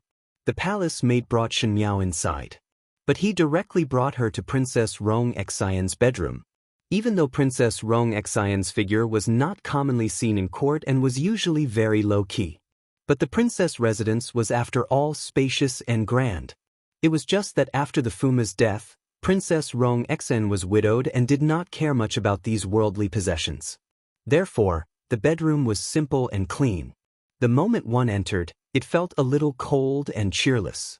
Princess Rong Xian was drinking the sweet soup that was sent from the kitchen, and upon seeing Shen Miao arrive, she instructed the servants to scoop a bowl for Shen Miao. She smiled and said, "This is the new chef. He's very good at making desserts and sweet soups. I don't know if you'll be used to them. This palace's food is better than the ones in the palace. You should try it too." Shen Miao thanked Princess Rong Xian and picked up the bowl to taste. She did not really like sweets, but because of Princess Rong Xian, she could not refuse. As she was eating, she was observing Princess Rong Xian's expression. Princess Rong Xian's complexion was much better compared to the day they met in the palace. Her face was much rosier and her mood seemed to be not bad as there was a smile on her face. Shen Miao said, "Princess's health seems to be much better." The medical hall had recently received a rare medicinal herb and the kitchen had been decocting it for Ben Gong to drink. It would be difficult for Ben Gong's health to not be good. Princess Rong Xian sighed, "It is really luck. In the past it was not easy to find this medicinal herb, but one did not expect to encounter it at this time." There was a bit of surprise in her tone. Chapter 747. Shen Miao followed Princess Rong Xian's words, but her heart felt somewhat strange. Princess Rong Xian was not such a trivial person, and even if they were to chat, it would be interesting and insightful matters. This was her own matter, so there was no need to specially mention it to her. But Shen Miao was unable to understand the meaning of these words. She originally thought that Princess Rong Xian would ask about Xie Jingxing's matter today, but one did not expect that Princess Rong Xian did not mention it at all and seemed like she did not intend to mention it. Instead she changed the topic and talked about how Emperor Wen Hui suppressed Shen Miao's marriage a few days ago. Imperial older brother had always been stubborn and seemed to want you to be his daughter-in-law, even though Ben Gong felt that it was not appropriate. But that day after you left, Ben Gong personally pleaded with Imperial older brother and wanted him to dispel this idea, but Imperial older brother did not agree. Afterwards it was all thanks to Prince Rui's blessings. She looked at Shen Miao and smiled. One think that General Shen had already inquired about the reason and told you about it. Shen Miao nodded her head and her heart secretly became alert. Even though these words are somewhat disgraceful, Ben Gong also do not hope that the great Liang would have any ambitions towards Ming Qi. But one have to thank Prince Ru. If it was not for his words, Imperial older brother would not have changed his mind. One fear that your marriage would not be suppressed like now. Shen Miao remained silent as the more she spoke at this time, the more mistakes she would make. But she did not expect that Princess Rong Xian would suddenly pull her hand and said with a smile, "Previously Ben Gong saw that your relationship with Prince Rui of the Great Liang was not shallow. Ben Gong is after all older than you and have eaten more salt than you have eaten rice. It is also the same when looking at people. Prince Rui's identity is special and Ben Gong thought that you are young and would inevitably be deceived. One did not think that he would be a loyal person, and this time he opened his mouth at this juncture. Ben Gong thought that it would be somewhat forced to say that it was intentional. Princess Rong Xian did not have such an attitude towards Prince Rui previously, and the difference was so big. Shen Miao became more cautious, but there was no trace of panic on her face. She only smiled gently and replied, "Prince Rui is a dragon and phoenix among men, and this official's daughter is a floating weed. Naturally one cannot be compared. This official's daughter is also not so arrogant to think that Prince Rui would speak up for this official's daughter." This was tactfully denying the matter of having a close relationship with Prince Rui. "Ben Gong know that you are shy. Princess Rong Xian was especially stubborn today. Ben Gong will not say it out." Shen Miao still wanted to speak, but Princess Rong Xian turned her head to talk about other matters. Princess Rong Xian was especially excited today and pulled Shen Miao to talk for a long time. Just like when Prince Rui was mentioned just now, Shen Miao thought that Princess Rong Xian would continue to inquire, but Princess Rong Xian turned her head and asked if Luo Shuiyan had any suitable young talents that Shen Miao could see. From noon till night fell, Princess Rong Xian did not have the slightest intention to end today's conversation and send Shen Miao back to the residence. Shen Miao was also somewhat unable to grasp Princess Rong Xian's meaning. Jing Jiangu Yu on the other hand wanted Shen Miao to return earlier, as it was not easy to travel in the dark and the carriage could not be seen clearly. But this was the princess' residence. The princess did not speak and Shen Miao did not speak, so how could it be the two of them who spoke? When the last pot of tea was finished, Princess Rong Xian stood up and Jing Jianguyu's heart was slightly relieved. Thinking that it was rare for Princess Rong Xian to be in such high spirits today, it was not easy for them to return to the Shen mansion. Who knew that Princess Rong Xian affectionately pulled Shen Miao's hands and said with a smile, "Accompany me to the courtyard for a stroll." Jing and Gu Yu's jaws dropped. This was the princess residence, and Princess Rong Exen had lived here for so many years. She would stroll around her own courtyard every day, but for no rhyme or reason when Shen Miao came over as a guest, she let others stroll around the courtyard.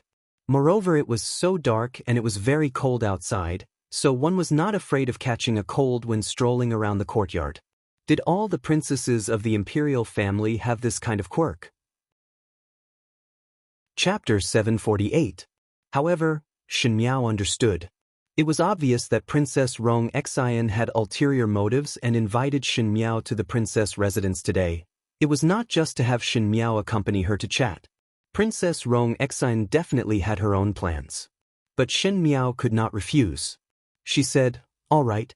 Out of Jing Zhe's and Gu Yu's expectations, the courtyard that Princess Rong Exen brought Shen Miao to stroll around was actually a side courtyard. In the dark of the night, there were no lanterns at the door and one could not see clearly what was written on the signboard. Princess Rong Exen pulled Shen Miao into the room and smiled. This courtyard is called Xingji Courtyard. Shen Miao's heart thumped and knew what Princess Rong Exen was going to say next. Sure enough, when Princess Rong Exen entered the room, her hands fondled the little things on the shelf with nostalgia and said with a smile, "This is where Jing Xing lived." Jing and Gu Yu followed behind and were somewhat surprised when they heard it. The place where the little marquis of the Xie family stayed? Jing Xing did not have a mother since he was young, and after Yu Qing left, Ben Gong pitied him for having such a rough life at such a young age and hated the Marquis of Lin and for not staying at home, causing the inner courtyard to catch fire. Yu Qing's life was bitter. Even before her death, she still had to be called a jealous woman. However, at that time, Madame Fong took advantage of a loophole and could not openly deal with her. Otherwise, Yu Qing would be cursed in the underworld. At that time, Ben Gong was angry but also afraid that Fong Shi would use some other sinister method, so Ben Gong took Jing Xing back to the Princess Fu to raise him. Jing Xing has always been mischievous and is very close to me. I don't have a son of my own, so I thought that it wouldn't be a bad idea to keep Jing Xing by my side. Later, I built the Xingji courtyard for Jing Xing here. When Princess Rong Exen talked about these matters, she sighed. With her description, Shen Miao seemed to be able to see the appearance of a baby in swaddling clothes crying piteously for food. Shen Miao was fortunate that her parents were healthy and loved her very much. Even though they were estranged due to the instigation of the second and third household of the Shen family, it could still be remedied.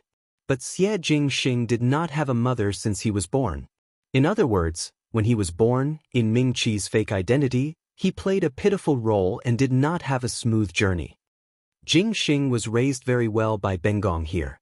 The Marquis of Lin and came over several times to ask for him, and even from Imperial older brother's side, Ben Gong still did not appreciate it. But afterwards Madame Fong gave birth to 2 sons, thus Ben Gong returned Jing Xing. Princess Rong Exen turned and looked at Shen Miao. "Do you know why?" Shen Miao thought for a moment and said, "Because little Xie Marquis is the son of the residence of the Marquis of Lin and thus the residence of the Marquis of Lin and should be inherited by him.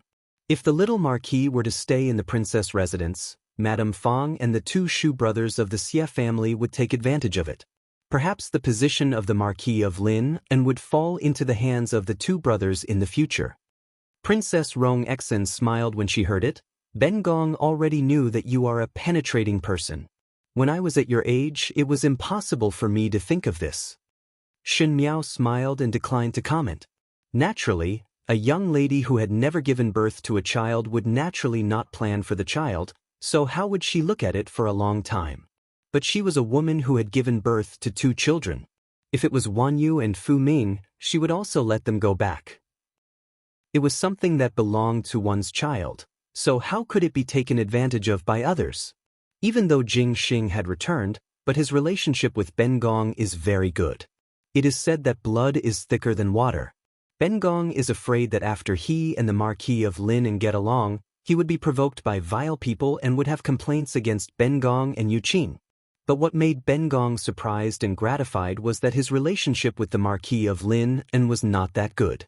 No matter how the Marquis of Lin fawned on him, he would not be salty nor indifferent.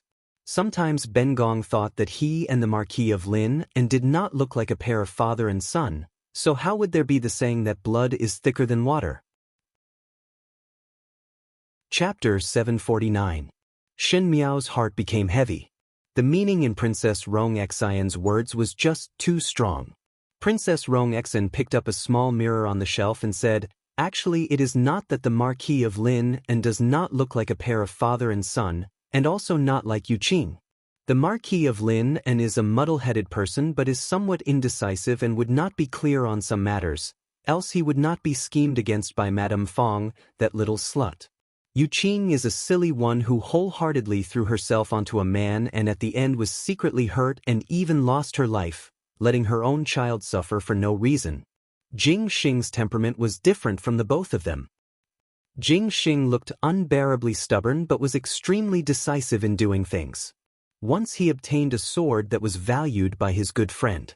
His good friend did not say anything but he saw it in his eyes. Afterwards he said that he fancied his friend's mirror and used his own sword to exchange. Ben Gong asked him, he obviously did not like that mirror, so why did he lie? But he told Ben Gong that it was because he also did not like that sword. He seemed to be very clear on what he wanted and what he did not want from a very young age. He would not even take a glance at things that he did not want and would firmly hold on to the things that he wanted from the start. He always smiled and was very likable to young ladies, but he did not have any special expression to any young lady. He was actually more indifferent than anyone else. Princess Rong Xian stared at Shen Miao and for a moment, Shen Miao felt that Princess Rong Xian and Xie Jingxing were somewhat similar in some aspects, especially when they stared sharply at one, as if they could see through one's soul. That kind of oppressive feeling was once again displayed from this imperial princess who was no longer young. She opened her mouth and said, Ben Gong thought that perhaps the Marquis of Lin and was something that he did not need in his eyes, so from the start he did not have any kinship with the Marquis of Lin and Ben Gong always thought that Ben Gong was a person that he wanted to firmly hold on to, but now it seems that Ben Gong was wrong. Ben Gong was also a person that he did not need, right? That sentence of, is it right, was directed at Shen Miao. Jing Jin Guyu had already been pulled out by Princess Rong Xian's personal female official, Yang Gugu, and there was no one else in the room. Shen Miao quietly listened and said, Little Marquis has placed the princess in his heart. Shen Miao, Ben Gong know that you are exceptionally intelligent and good at guessing people's hearts. Therefore, there's no need to coax this consort. Princess Rong Xian sneered, if one really put Ben Gong in one's heart, then why would one deceive Ben Gong with the news of fake death? Also, why would one see Ben Gong unable to sleep and feel uneasy after learning of his death? It was obvious that everything had been arranged from the start, but one wanted to deceive Ben Gong's trust and sincerity. It was obviously right in front of one's eyes, but one refused to acknowledge it and used a clumsy excuse. Shen Miao, tell Ben Gong, are you putting Ben Gong in your heart? When he said the last sentence, his tone suddenly became sharp, almost with a hint of anger. Shen Miao's heart sank. In the end, he still knew. But she still could not admit it. There were many things that could not be said even if one knew what the outcome would be. Even if the evidence was conclusive, he couldn't say it. Princess Rong Xian was the princess of Mingqi and Xie Jingxing was Prince Rui of the Great Liang. Once this news was confirmed and she personally said it out, Shen Miao was unable to confirm what kind of change it would bring to the situation and how much trouble it would bring to Xie Jingxing. It was impossible for her to admit it so rashly. Even if Princess Rong Xian had already decided in her heart. She said, this official's daughter does not understand what the princess is saying. Princess Rong Xian looked at her with contempt. The previous kindness and gentleness had disappeared and what replaced it was a condescending look that could easily pinch an ant to death. That was the most common expression of the Fu family and Shen Miao could see it every day. She suddenly felt a sense of disgust in her heart. It was not disgust at Princess Rong Xian, but most likely she disgust at the blood of the Fu family that flowed in Princess Rong Xian's bones, causing them to have some similarities in some aspects. Princess Rong Xian said, do you know what is the crime of deceiving the imperial family? Chapter 750. The crime of deceiving the ruler. Shen Miao answered, colluding with the enemy to commit treason, the crime of deceiving the monarch. These 8 words are enough to have your entire Shen family beheaded and 9 generations executed. I'm sure you've seen what happened to Shen Wan.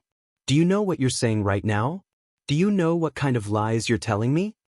Shen Miao said. This official's daughter did not say anything. You won't shed a tear until you see the coffin? Princess Rong Xian's voice was filled with bone-chilling coldness. If Ben Gong wants you to die, it is an easy matter. If your answer today is not satisfactory to Ben Gong only need to mention it to Imperial older brother, and what awaits your Shen family will be a disaster. Are you going to let your parents and brothers pay with their lives because of your willfulness? Shen Miao remained silent. Princess Rong Xian slowly said, Now tell Ben Gong that Prince Ray is the Xie Jingxing who died in battle, right? The 2 firm words came out of Shen Miao's mouth without wavering. It was as if those terrifying threats from before were nothing but smoke and clouds, never leaving a trace in her heart. Shen Miao. Princess Rong Xian was furious. Ben Gong will let the Shen family be punished. You need evidence for everything. As long as I'm willing, I don't need evidence to punish you. Shen Miao almost sneered in her heart. The Fu family was just like this, so overbearing and domineering. Even if it was Princess Rong Xian who looked to be the most impartial, when faced with the matters that one wanted to know, one would not hesitate to use the imperial power to bully and humiliate. Humans are complicated, and humans are selfish. This princess will ask you again. Is Prince Ray Xie Jingxing? No. Princess Rong Xian almost flew into a rage. Normally she admired Shen Miao's calm and collected manner, but when this calm and collected manner was used to deal with her, Princess Rong Xian felt that she was facing a copper pea that one could not find any flaws. Normal young ladies would be scared with just a few threatening words, but Shen Miao was not afraid. Someone come. Princess Rong Xian's face sank. Give Shen Miao to me. Before she could finish, the rest of her words were swallowed back into her throat. A purple figure leaped in from outside the window. He had leaped in from the back window. There was no one guarding the backyard, so no one saw him. That person was wearing a dark purple brocade robe, and the golden thread at the corner of the robe was embroidered with a design that Princess Rong Xian was most familiar with. After he entered the room, he looked around unhurriedly and strolled over to Shen Miao. As if he was in his own residence, he stood still in front of Princess Rong Xian. Only then did she say lazily and unhurriedly, She's timid, Aunt Rong, don't scare her. When Princess Rong Xian saw this person, she kept quiet and stood blankly at the same spot. When she heard the words Rong, she pointed at the other person and trembled so much that she could not speak. In this not very spacious room, the lights swayed slightly. That person played with the thumb ring on her thumb. She wore a half-silver mask. The mask glowed with a cold light, revealing her red lips with a slight smile. However, it did not make people feel warm at all. Shen Miao stared at Xie Jingxing in disbelief. She had never thought that Xie Jingxing would dare to appear at this time and openly appear in the princess residence in front of Princess Rong Xian. One had to know that Xie Jingxing had died in the battlefield of the northern Jiang 2 years ago. If Xie Jingxing were to appear again, not to mention what kind of uproar it would cause in Mingqi, but if one were to add on the identity of Prince Rui, spy, all kinds of infamy would be inevitable. How dare he? Chapter 751. Princess Rong Xian trembled as she pointed at him and asked, "What did you call Ben Gong?" The purple-clad youth in the room had a tall and slender figure as he slowly reached out to touch his mask. When the mask was taken off, one was able to see his outstanding facial features. Unparalleled beauty, beautiful bones, and pine trees. That pair of beautiful peach blossom eyes that always had a bit of brilliance in them were full of amorous smiles, but the smile on his lips had a hint of ridicule. As a result, his flirtatious appearance was covered up, and a bit of indifference and pride slowly appeared on his face. An unfamiliar Xie Jingxing, a young man who was completely different from that dazzling handsome youth, but one could still see the shadow of the arrogance of a youth. It was just that now that arrogance was slowly suppressed, and what replaced it was a kind of dangerous and terrifying sharpness. He put the mask back on but spoke casually and somewhat lazily, Trust that you have been well, Aunt Rong. Princess Rong Exen was startled for a long time and seemed to have recovered from the shock just now. She looked at Xie Jingxing and sized him up with a kind of unfamiliar gaze and said in an unclear tone, "Should Ben Gong call you Prince Rui or Xie Jingxing?"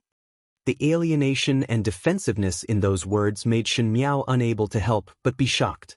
She had also thought about what kind of scene it would be if Xie Jingxing and Princess Rong Xian really bumped into each other, but did not think that it would be like this. The familial affection in the past was a scam and a joke, but Princess Rong Xian showed such hostility in this short period of time, which was really surprising. Xie Jingxing said, "Princess can do as you please." "Did you send the medicine?" Princess Rong Xian asked. Xie Jingxing smiled but did not speak. Princess Rong Xian also smiled. Ben Gong would not dare to accept Prince Rui's things in vain. One think that the price of these medicinal herbs is not low. Later Ben Gong will let people send the money to the residence of Prince Ru. Many thanks, Prince Ru. No need. Xie Jingxing said. Prince Rui came here for. Princess Rong Xian's voice was polite and vigilant. It was not like she was facing a son who had come back from the dead. That was a tone that was completely facing a stranger and could even be said to be an enemy. She does not know anything. Xie Jingxing pointed his chin at Shen Miao and said, "If the princess has any doubts, one can directly ask me. There is no need to make things difficult for her." "How would I dare to make things difficult for her?" Princess Rong Exen sneered, but her tone was somewhat complicated. "It is good that it is not difficult." Xie Jingxing walked over and put his arm around Shen Miao's shoulders.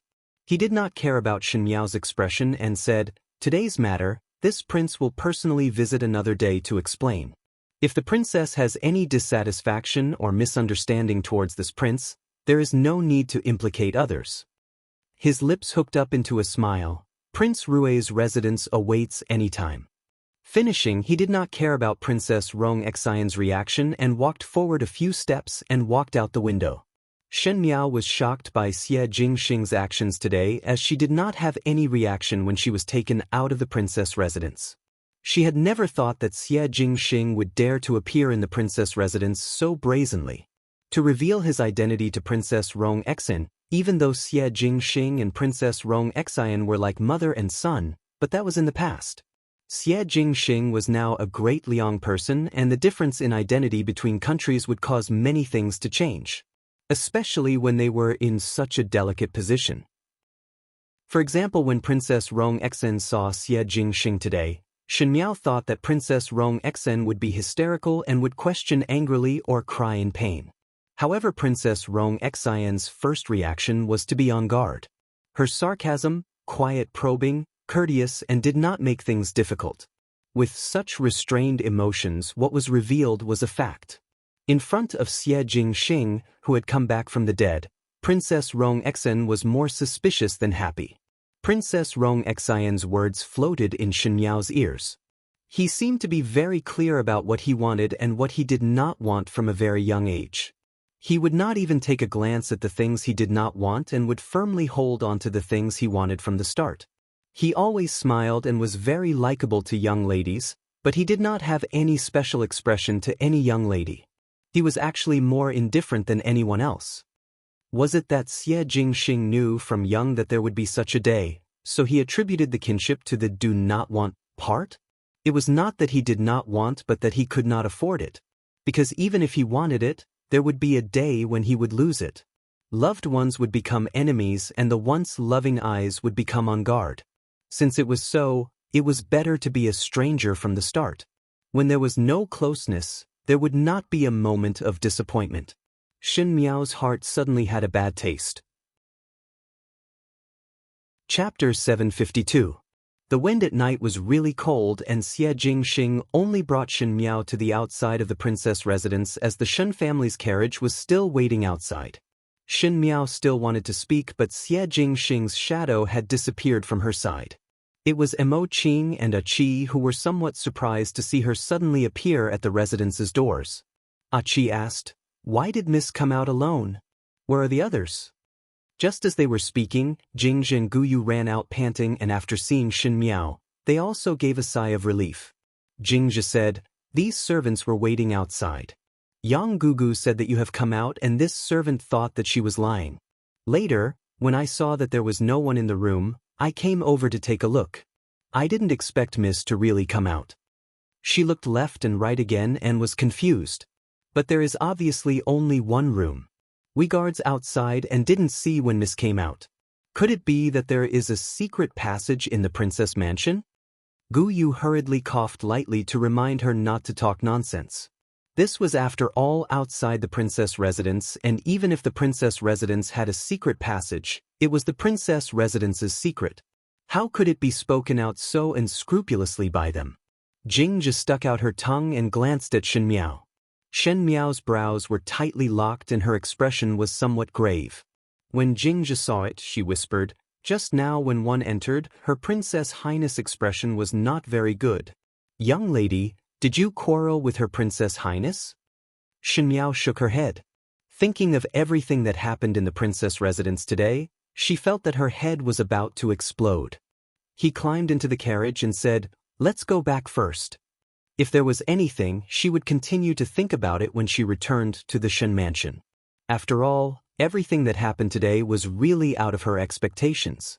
Just as the horse carriage was about to set off, Shen Miao could not help but lift the curtain to look back. The darkness of the night covered everything and there was no moonlight, so nothing could be seen. She sighed softly. In a corner not far from the princess mansion, the purple-robed youth silently watched the carriage leave. Gao Yang's folding fan was no longer swaying lightly. Instead, it was folded and tucked at his waist. He looked at the handsome young man in front of him with a rare complicated expression. He asked, "Is it worth it?" "There will always be such a day," Xie Jingxing said indifferently. "Don't you feel it's a pity?" Xie Jingxing's lips curled up slightly. The mask covered his face and expression, but one could still imagine the slight ridicule, some disdain and cold expression. He said, "It's just fate." Gao Yang did not speak, and after a while, he shook his head and patted Xie Jingxing's shoulder. A few maids dressed as servants came out of the princess residence. They were holding a basket of something in their hands. They poured the contents of the basket onto the ground and threw the basket together with the basket on the ground. One of the maidservants said regretfully, "These things cost quite a lot of money. If we sell them in a medicine shop, we might be able to make some money. It's a pity to throw it away like this." "What do you know?" The maidservant at the side glared at her. "Who knows if this thing is poisonous or not? If it is, wouldn't it be troublesome to sell it? All right, stop looking. Let's go." The two maids turned around and returned to the princess residence. There was only a basket left on the ground. It was sent over by the medical hall earlier and, very coincidentally, received the medicine for Princess Rong Xian's heart disease. However, at this moment it was thrown away like a shoe and was even given the suspicion of being poisonous. Gao Yang's face was somewhat unbearable. One's heart would not be happy no matter how big one's heart was when one's efforts were wasted. He wanted to say a few words of comfort, but Xie Jingxing had already walked far away. He was dressed in brocade clothes and his figure was tall and straight as he leisurely walked in the night. His entire body was filled with an unstoppable elegance. It was just that back view was somewhat lonely. Chapter 753.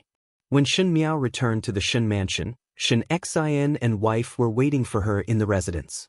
The sky was already dark, but Shen Miao had not returned, thus everyone thought that something had happened. Seeing that she returned safe and sound, they were relieved. Shen Miao had something in her heart and said that she was somewhat tired and wanted to rest early. Everyone did not suspect anything. When Shen Miao returned to the bedroom, she let Jingzhi and Gu Yu leave and sat down in front of the table. Her heart was somewhat uneasy. Xie Jingxing appearing in the princess residence today and exposing his identity in front of Princess Rong Xian was a somewhat rash decision. Moreover, Xie Jingxing was not a rash person. Other than helping Shen Miao out of the predicament, there was no other reason to do so that Princess Rong Xian would not do anything to the Shen family. It was not what Shen Miao was willing to see for the pleasant surprise situation to become difficult because of her. One had to know that even though Xie Jingxing said that he was powerful, he did not really hurt her from the beginning to the end.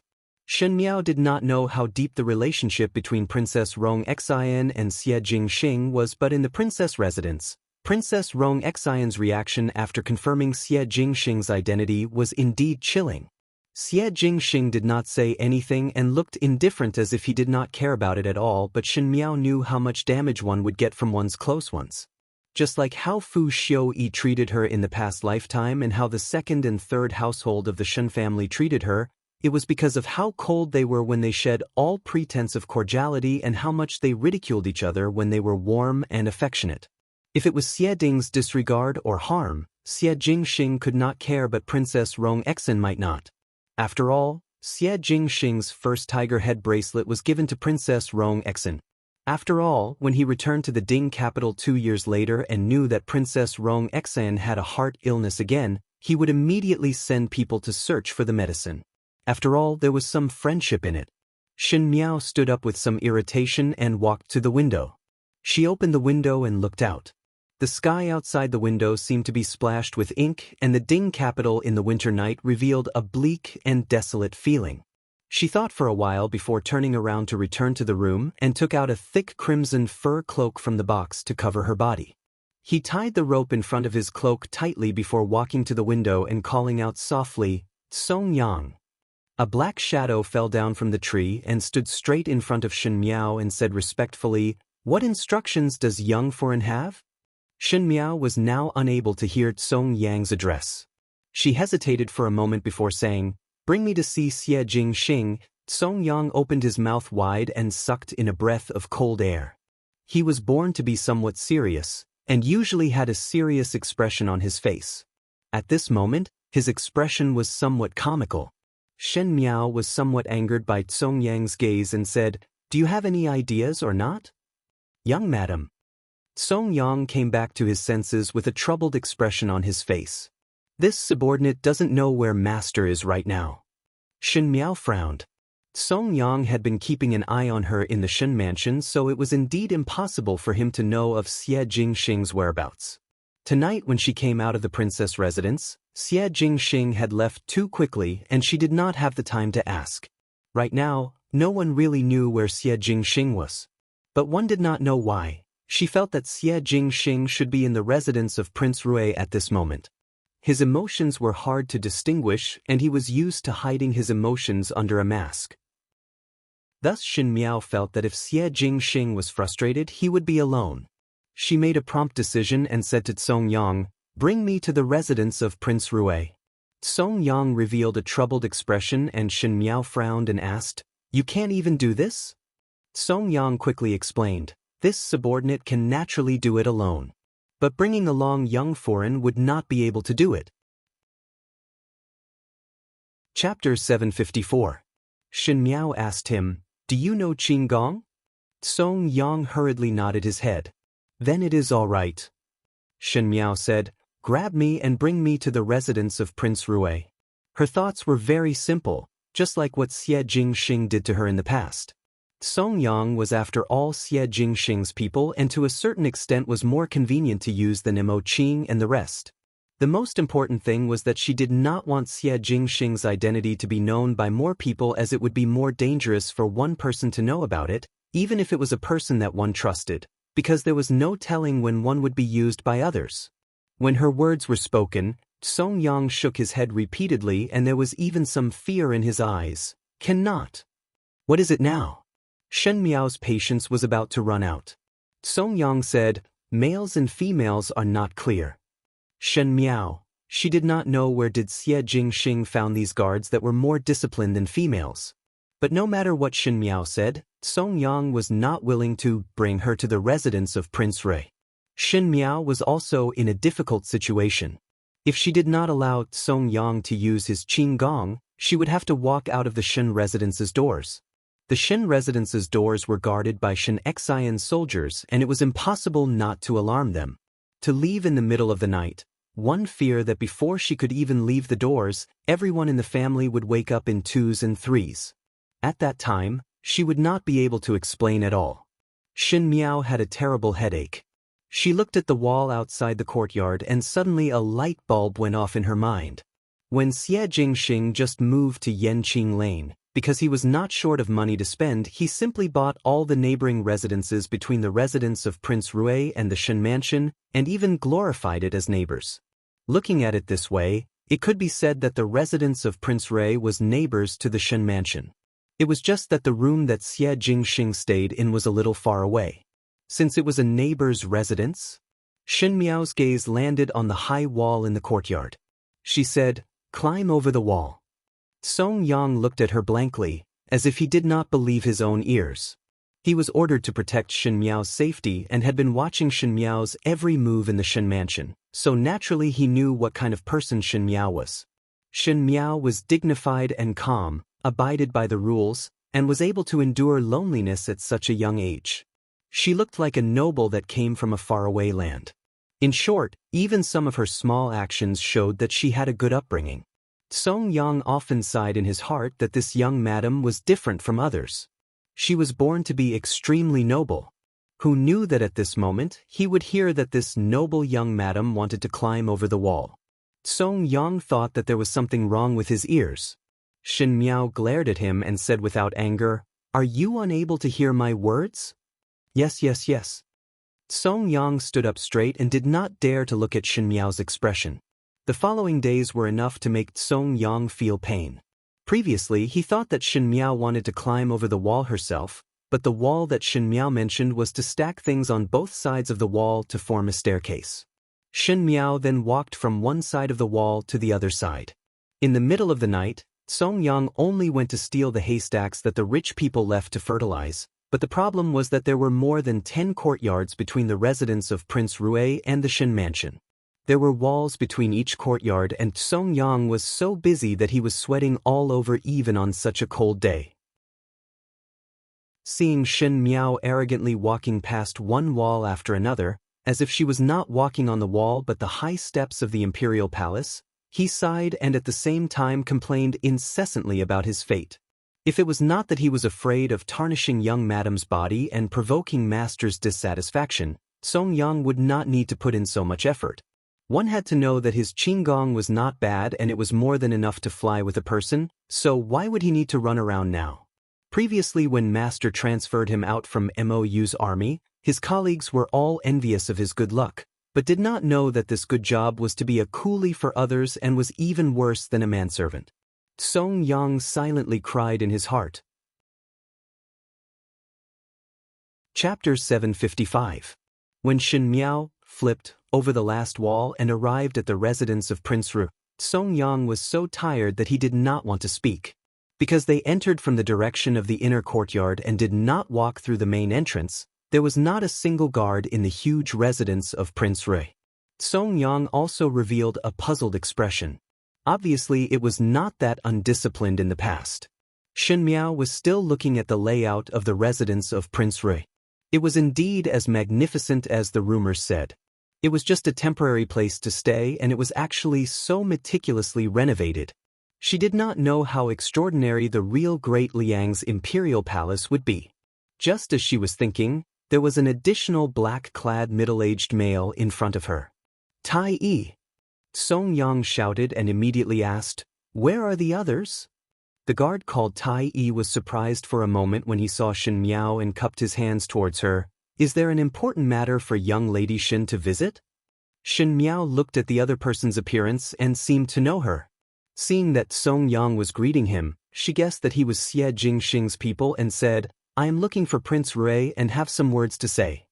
Tai Yi seemed to know that she would say that and nodded his head. "Master is in the inner courtyard. Follow me."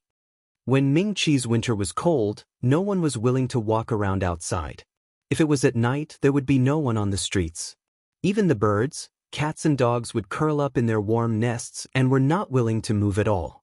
The water in the pond had already frozen. The thick ice had completely covered the scenery inside. The entire garden was filled with lotuses and koi swimming in the wind, but it was a vast expanse of whiteness.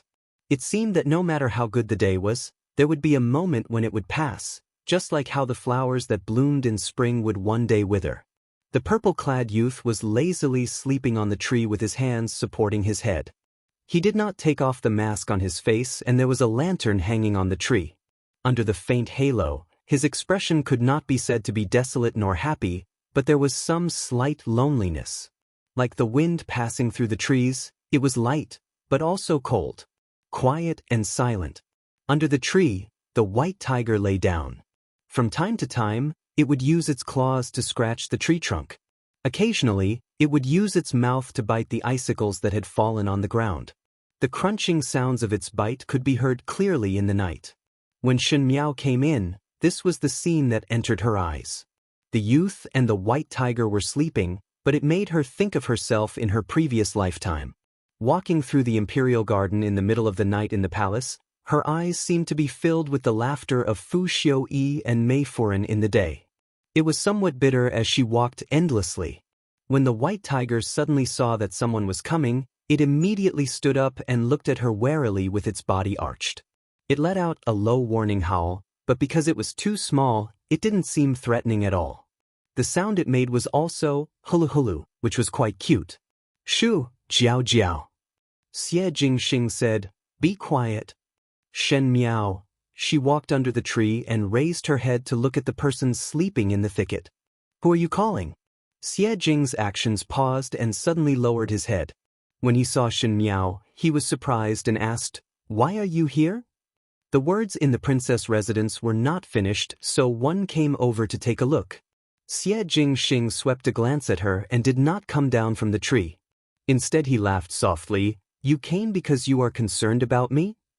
What you think is your business." Shen Miao answered.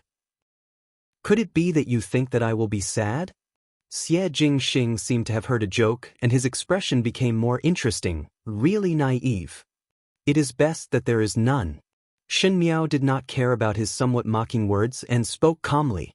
Xie Jingxing stared at the sky and lazily waved his hands. "You go back. I am fine." Chapter 756. Shen Miao did not go back. That white tiger on the ground seemed to have sensed that Shen Miao did not have any ill intentions, and moreover its master did not show any hostility, so it gradually relaxed its vigilance and snuggled up to Shen Miao's feet, making hulu-hu sounds. Shen Miao quietly looked at the youth on the tree. After a long while, she asked, "Xie Jingxing, do you want to destroy Mingqi?" The air quietened down in a moment, and there seemed to be a small, lingering light that leaked out from the lantern. The dim light and the branches covered the youth's expression, and even if one could see it, one could not see his expression clearly with the mask. One could only see a corner of the gorgeous purple robe hanging down, and the golden embroidered pattern was shining brightly under the light. Those silk threads crisscrossed, but vaguely outlined a picture of an auspicious beast. It seemed to be a dragon. The silence was frightening as he did not answer. The white tiger whimpered softly before turning and running back into the bushes. Shen Miao leaned against the tree and lightly said, "If at the end you only want to destroy Mingqi, then everyone in the middle can be chosen. Different paths do not work together. Some people are very good but are destined to not be on the same path. If one is not on the same path, then who cares what he does?" Xie Jingxing laughed and his voice was heard from above. "Are you comforting me?" "I am comforting myself." Shen Miao answered. She could understand Xie Jingxing as she and Xie Jingxing were somewhat different. Xie Jingxing was a man and moreover he was more decisive in killing. One believed that after tonight, she would still be that victorious Prince Rui. Nothing would be difficult for him and nothing would be able to stop his footsteps. He was like a lion and was an extremely powerful existence. It was just that when he was licking his wounds alone, she coincidentally bumped into him. "Do you also have sad matters?" Xie Jingxing teased. It was still a cynical tone, but Shen Miao knew that there was no smile in his eyes at the moment.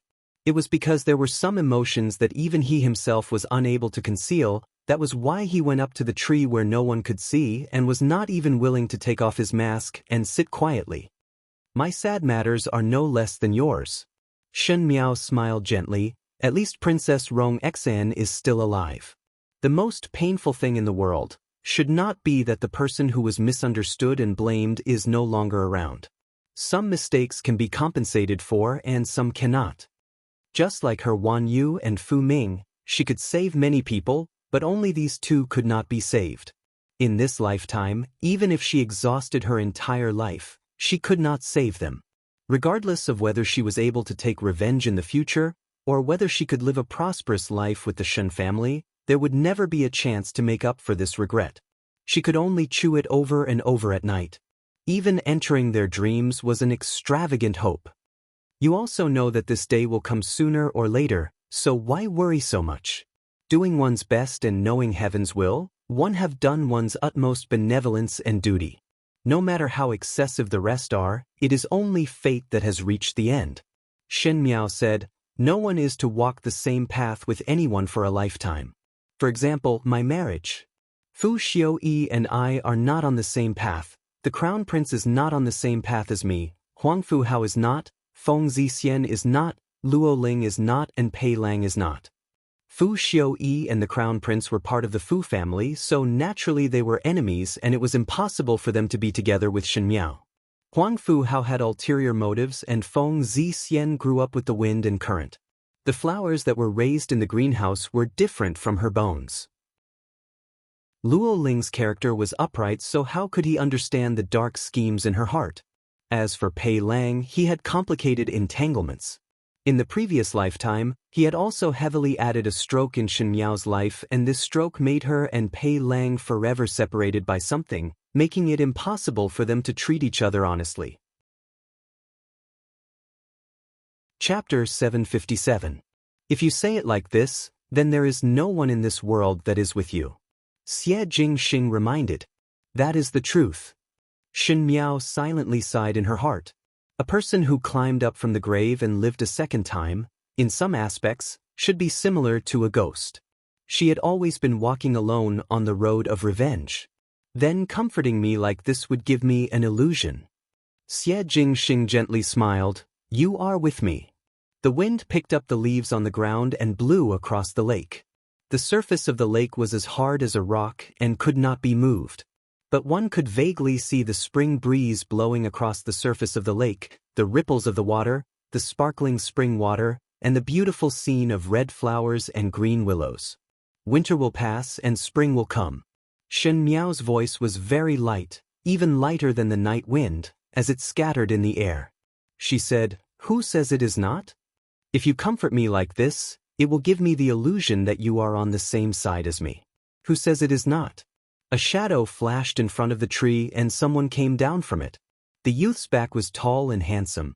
When the white tiger saw its master coming down, it immediately ran over in joy and intimately rubbed against the corner of the other's robes. Do you think that I am the great Liang's Prince Rui or the Marquis of the residence of the Marquis of Linen? He asked. Shen Miao leaned against the tree with her hands behind her back and looked at his back view. Is this very important? I also thought that it was not important.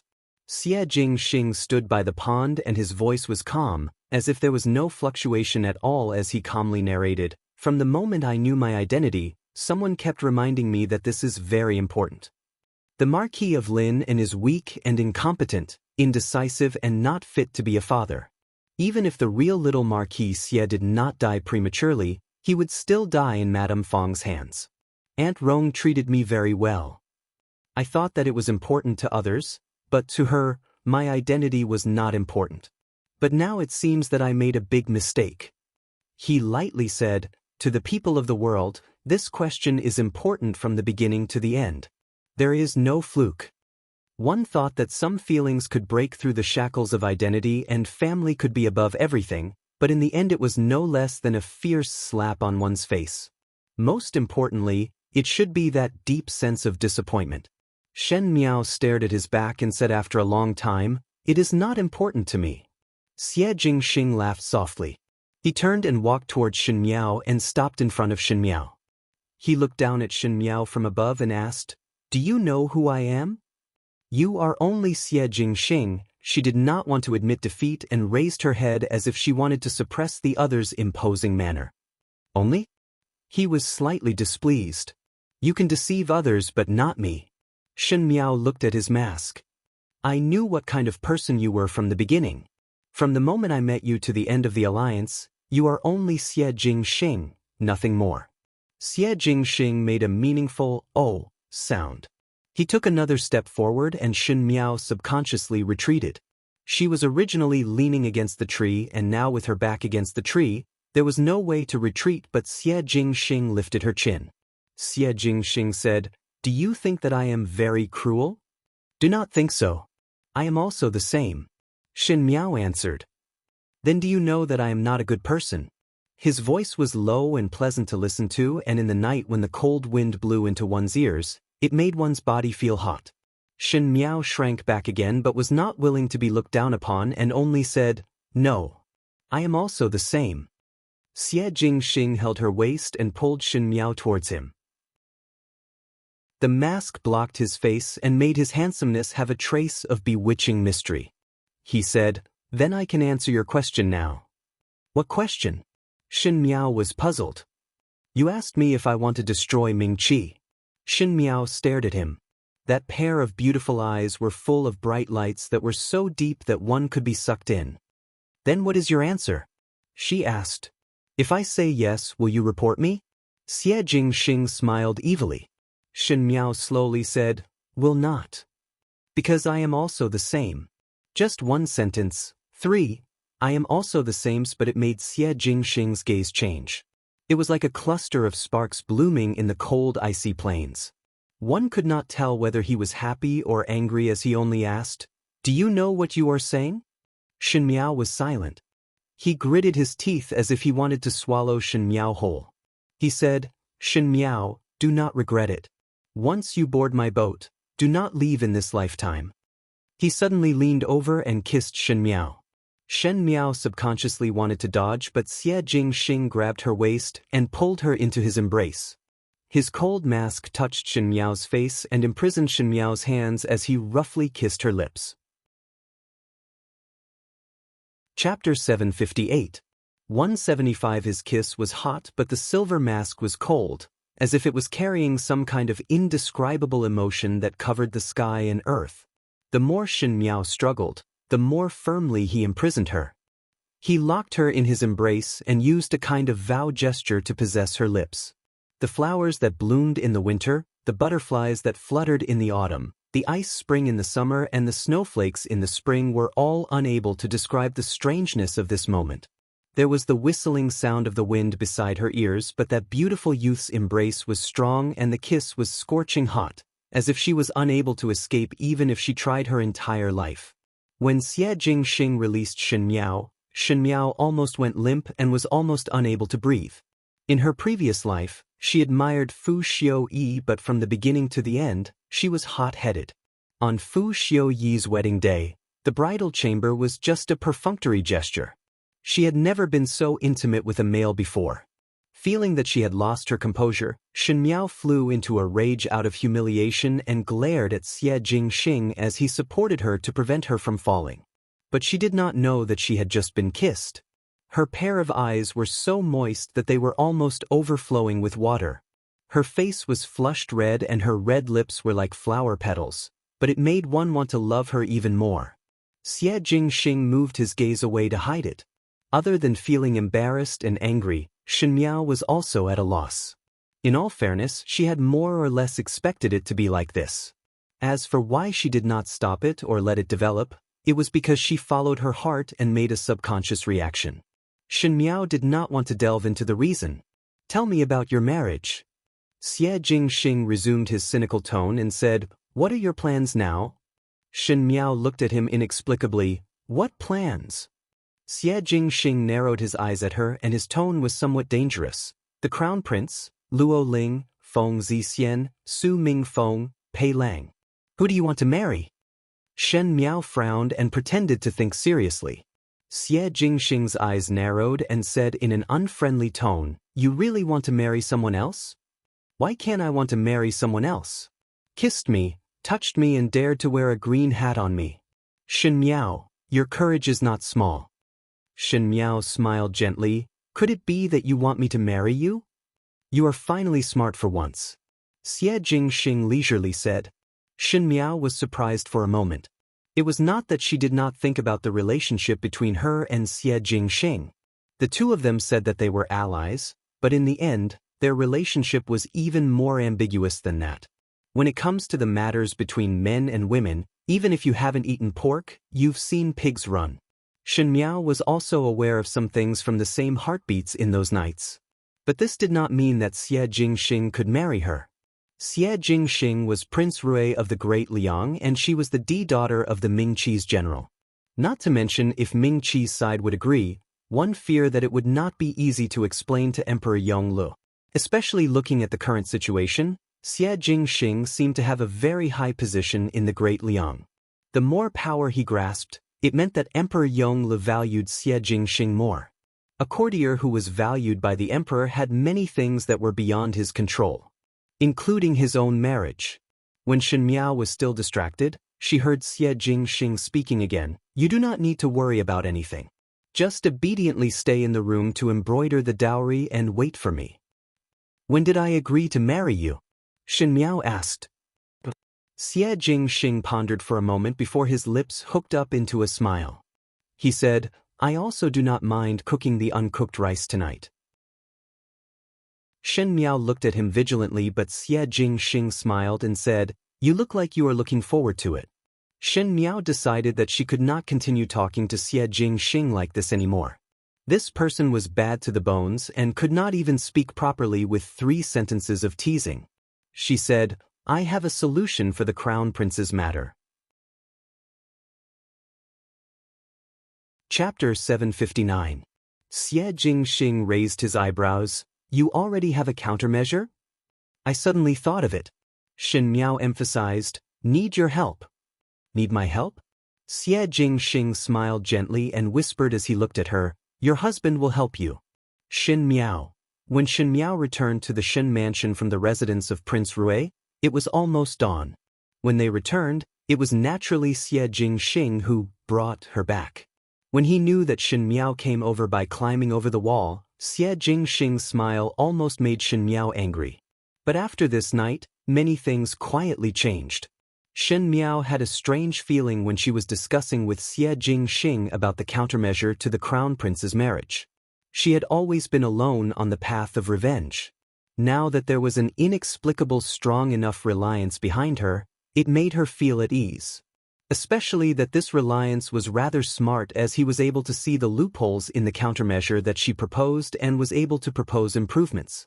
Shen Miao felt that their partnership was very compatible. Unknowingly, the words that Xie Jingxing said that night floated in Shen Miao's mind. To let her embroider the dowry obediently. Xie Jingxing was a person who looked indifferent on certain matters, but Princess Rong Xian's words were right. He knew what he wanted and what he did not want from the start. Shen Miao was also not clear how much of Xie Jingxing's words were true. But on the matter of Shen Miao's marriage, Xie Jingxing displayed an absolute strength and overbearingness that made others have no room to refute. Shen Miao sighed. The road ahead was long and the muddy waters of Ming Qi had not been cleared, thus it was too extravagant to mention about feelings. If Xie Jingxing really had that ability and dared to marry the daughter of another country's general, then there was nothing that she would not dare to marry. Because Shen Miao reached out and touched her heart. One did not know if there would be another person in this world who could make her heart beat again. Her lips were tingling as if there was still a residual heat that made her lower her head. Undeniable duplicity and unsuppressible heartbeat. The young man was handsome and beautiful. He was decisive, wise, and calm in killing. It was difficult to not be tempted. In the residence of Prince Ding, it was brightly lit that night. When Fu Xiuyi found out that the marriage between Shen Miao and the crown prince was suppressed, it was because of Prince Rui's unintentional words. That night, all the advisors were called to the residence of Prince Ding to discuss the matter from beginning to end. I had previously guessed that the relationship between Shen Miao and Prince Rui was not that simple. Now testing it on the crown prince, indeed the horse's feet were exposed. Fu Xiuyi sneered, once Shen Miao makes a move, Prince Rui would not be able to sit still. Pei Lang stood below with his head lowered and did not say a word. These days, Fu Xiuyi had changed his previous regard for him and no longer asked for his opinion on many matters. The contrast was too big and naturally fell into the eyes of the other advisors. They thought that Pei Lang had offended Fu Xiuyi and were rejoicing in his misfortune, But Pei Lang knew that for such an intelligent person like Fu Xiaoyi to inexplicably give him the cold shoulder, he must have found some clues. Perhaps his relationship with Shen Miao had already been detected by Fu Xiaoyi. Although he was burning with anxiety, Pei Lang could not show it at all. Fu Xiaoyi had not shed all pretense of cordiality, so he must have his own intentions. Perhaps it was only a suspicion that had not been confirmed. To put up a show, one must complete it and not give up halfway. Pei Lang was deeply aware of this logic, and the reaction he showed was that of an ordinary advisor who was given the cold shoulder.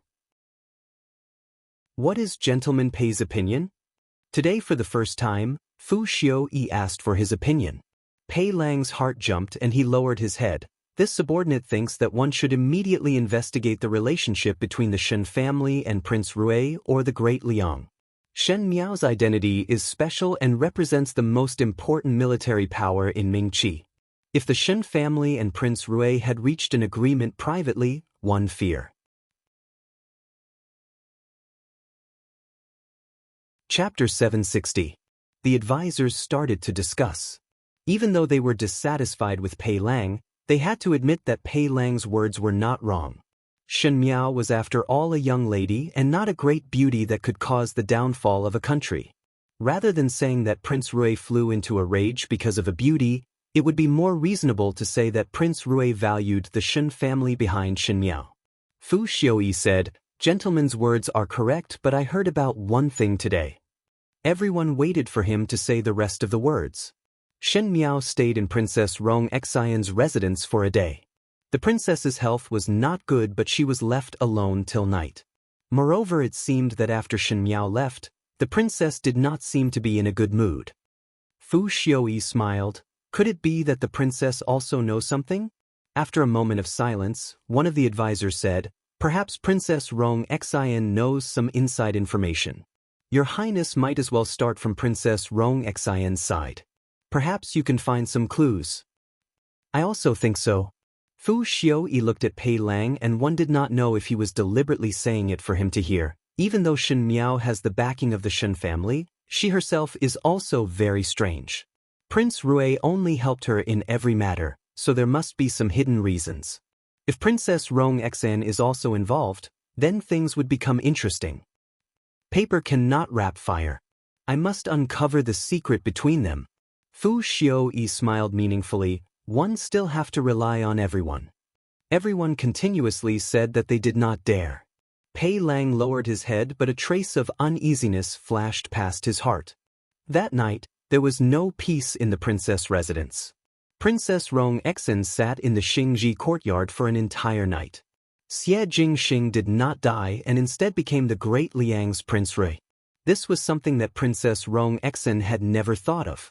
In the past 2 years, Princess Rong Xian had countless times hoped that one day she would discover that Xie Jingxing's death was just a dream. She hoped that when she woke up, that arrogant and handsome youth would still be standing in front of her and lazily call her Aunt Rong. However, when this moment really came, the first thought that came to Princess Rong Xian's mind was not gratification. He was wearing a noble purple gold robe, and the corners of the robe could be embroidered with a flying dragon with golden thread. He wore a cold mask and greeted her familiarly, but he had the title of Prince Rui on his head. That was the biggest threat from Mingqi. Princess Rong Xian was initially angry at being concealed, but when she realized Xie Jingxing's identity, Princess Rong Xian's most instinctive reaction was to be vigilant. This did not mean that she did not love Xie Jingxing or that all those years of companionship were fake. It was because she was the princess of the Great Liang, and the arrogance and paranoia of the imperial family would always appear at this time. She was writing a letter in front of the table, and it was an obscure reminder to Emperor Wenhui. After writing halfway, she suddenly stopped and tore the paper in front of her into pieces.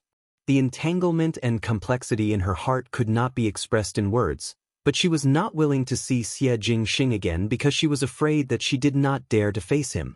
And what made Princess Rong Xian most suspicious was that it was fine if Xie Jingxing did not die, but how did he become the younger brother of the Great Liang's Emperor Yongle, Prince Rui? The title of Prince Rui was obviously not something that could be casually used by others.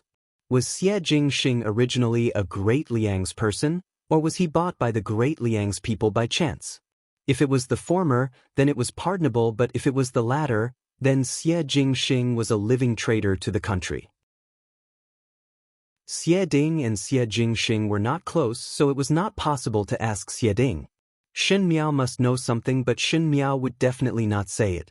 Xie Jingxing was also protecting her, thus it was not easy for Princess Rong Exine to move. After thinking about it, Princess Rong Exine finally thought of a person. Chapter 761. She and Xie Jingxing had grown up together since childhood, and the relationship between the two families was not shallow, and could be considered as Xie Jingxing's best friend in Mingqi. Because they grew up together, they were always together, so there was always time to see Xie Jingxing's different places. The heir of the Count of Pingnan, Su Mingfeng. Princess Rong Exine called a servant to bring the invitation over. The days were getting closer to the end of the year. The commoners were busy preparing for the new year, and the streets and alleys were bustling with activity every day. Life was always so smooth that ordinary people would not be able to think of what the high-ranking people were thinking about. Just like how goshawks and sparrows saw the sky, they were destined to be different. Ever since Emperor Wenhui was shocked by Prince Rui's ambitious idle talk, he had more and more thoughts of forming an alliance with the Qin country. It was just that the real reason for Princess Ming-En's case had not been ascertained. Until now there was still a line separating them. But as Emperor Wenhui showed more and more sincerity, Huangfu Hao's attitude also loosened. The Ming-Qi's government officials were at Huangfu Hao's disposal, and even the Supreme Court of Justice had to accept Huangfu Hao's questioning from time to time. No matter what the final result was, Emperor Wenhui had indeed given Huangfu Hao enough face. Until now, the cause of Princess Ming-En's death was not found, and Huangfu Hao thought that it was not that Ming-Qi was deliberately covering it up. After all, he had personally seen the progress of the case. Perhaps Princess Ming-En had offended an important person, otherwise how could there be no trace left at all? Not mentioning about Princess Ming-En's matter, the words that Prince Rui said to Emperor Wenhui finally reached Huangfu Hao's ears. If one were to say that Huangfu Hao represented the Qin country at the beginning and had the intention to form an alliance with the Ming-Qi, but deliberately put on airs in an attempt to seek more benefits for himself, then when he heard Prince Rui's words, Huangfu Hao could not sit still. If Prince Rui represented the Great Liang and really wanted to take over the few cities that produced ores in the Ming-Qi, then as Emperor Wenhui was worried, the Great Liang's ambition was not just a few cities, but the Ding capital and even the entire Ming-Qi, then the Ming-Qi would be in danger. Without the lips, the teeth would be cold, and a single Qin country would not be a match for a large number of people, not to mention that after absorbing the Ming-Qi's troops, weapons and wealth to the Great Liang, it would be even more unstoppable.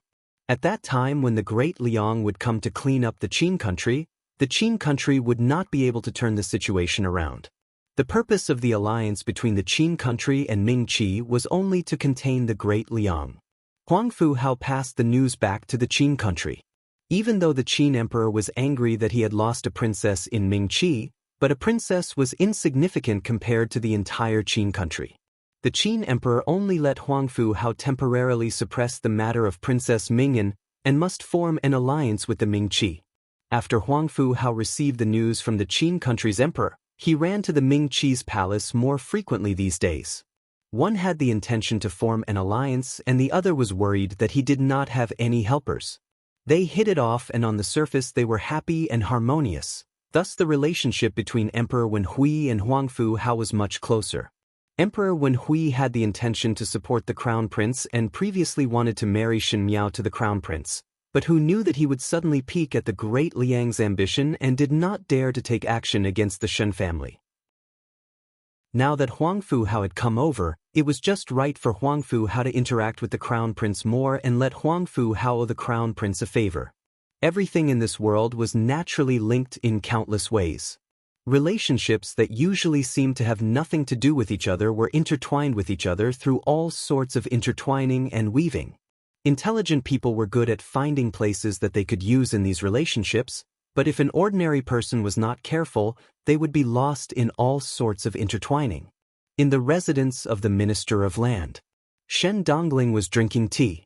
Good quality grew on the dangerous peaks of the southern country, and a small pinch was worth a few hundred taels of silver. Her posture while sipping tea was graceful and cozy.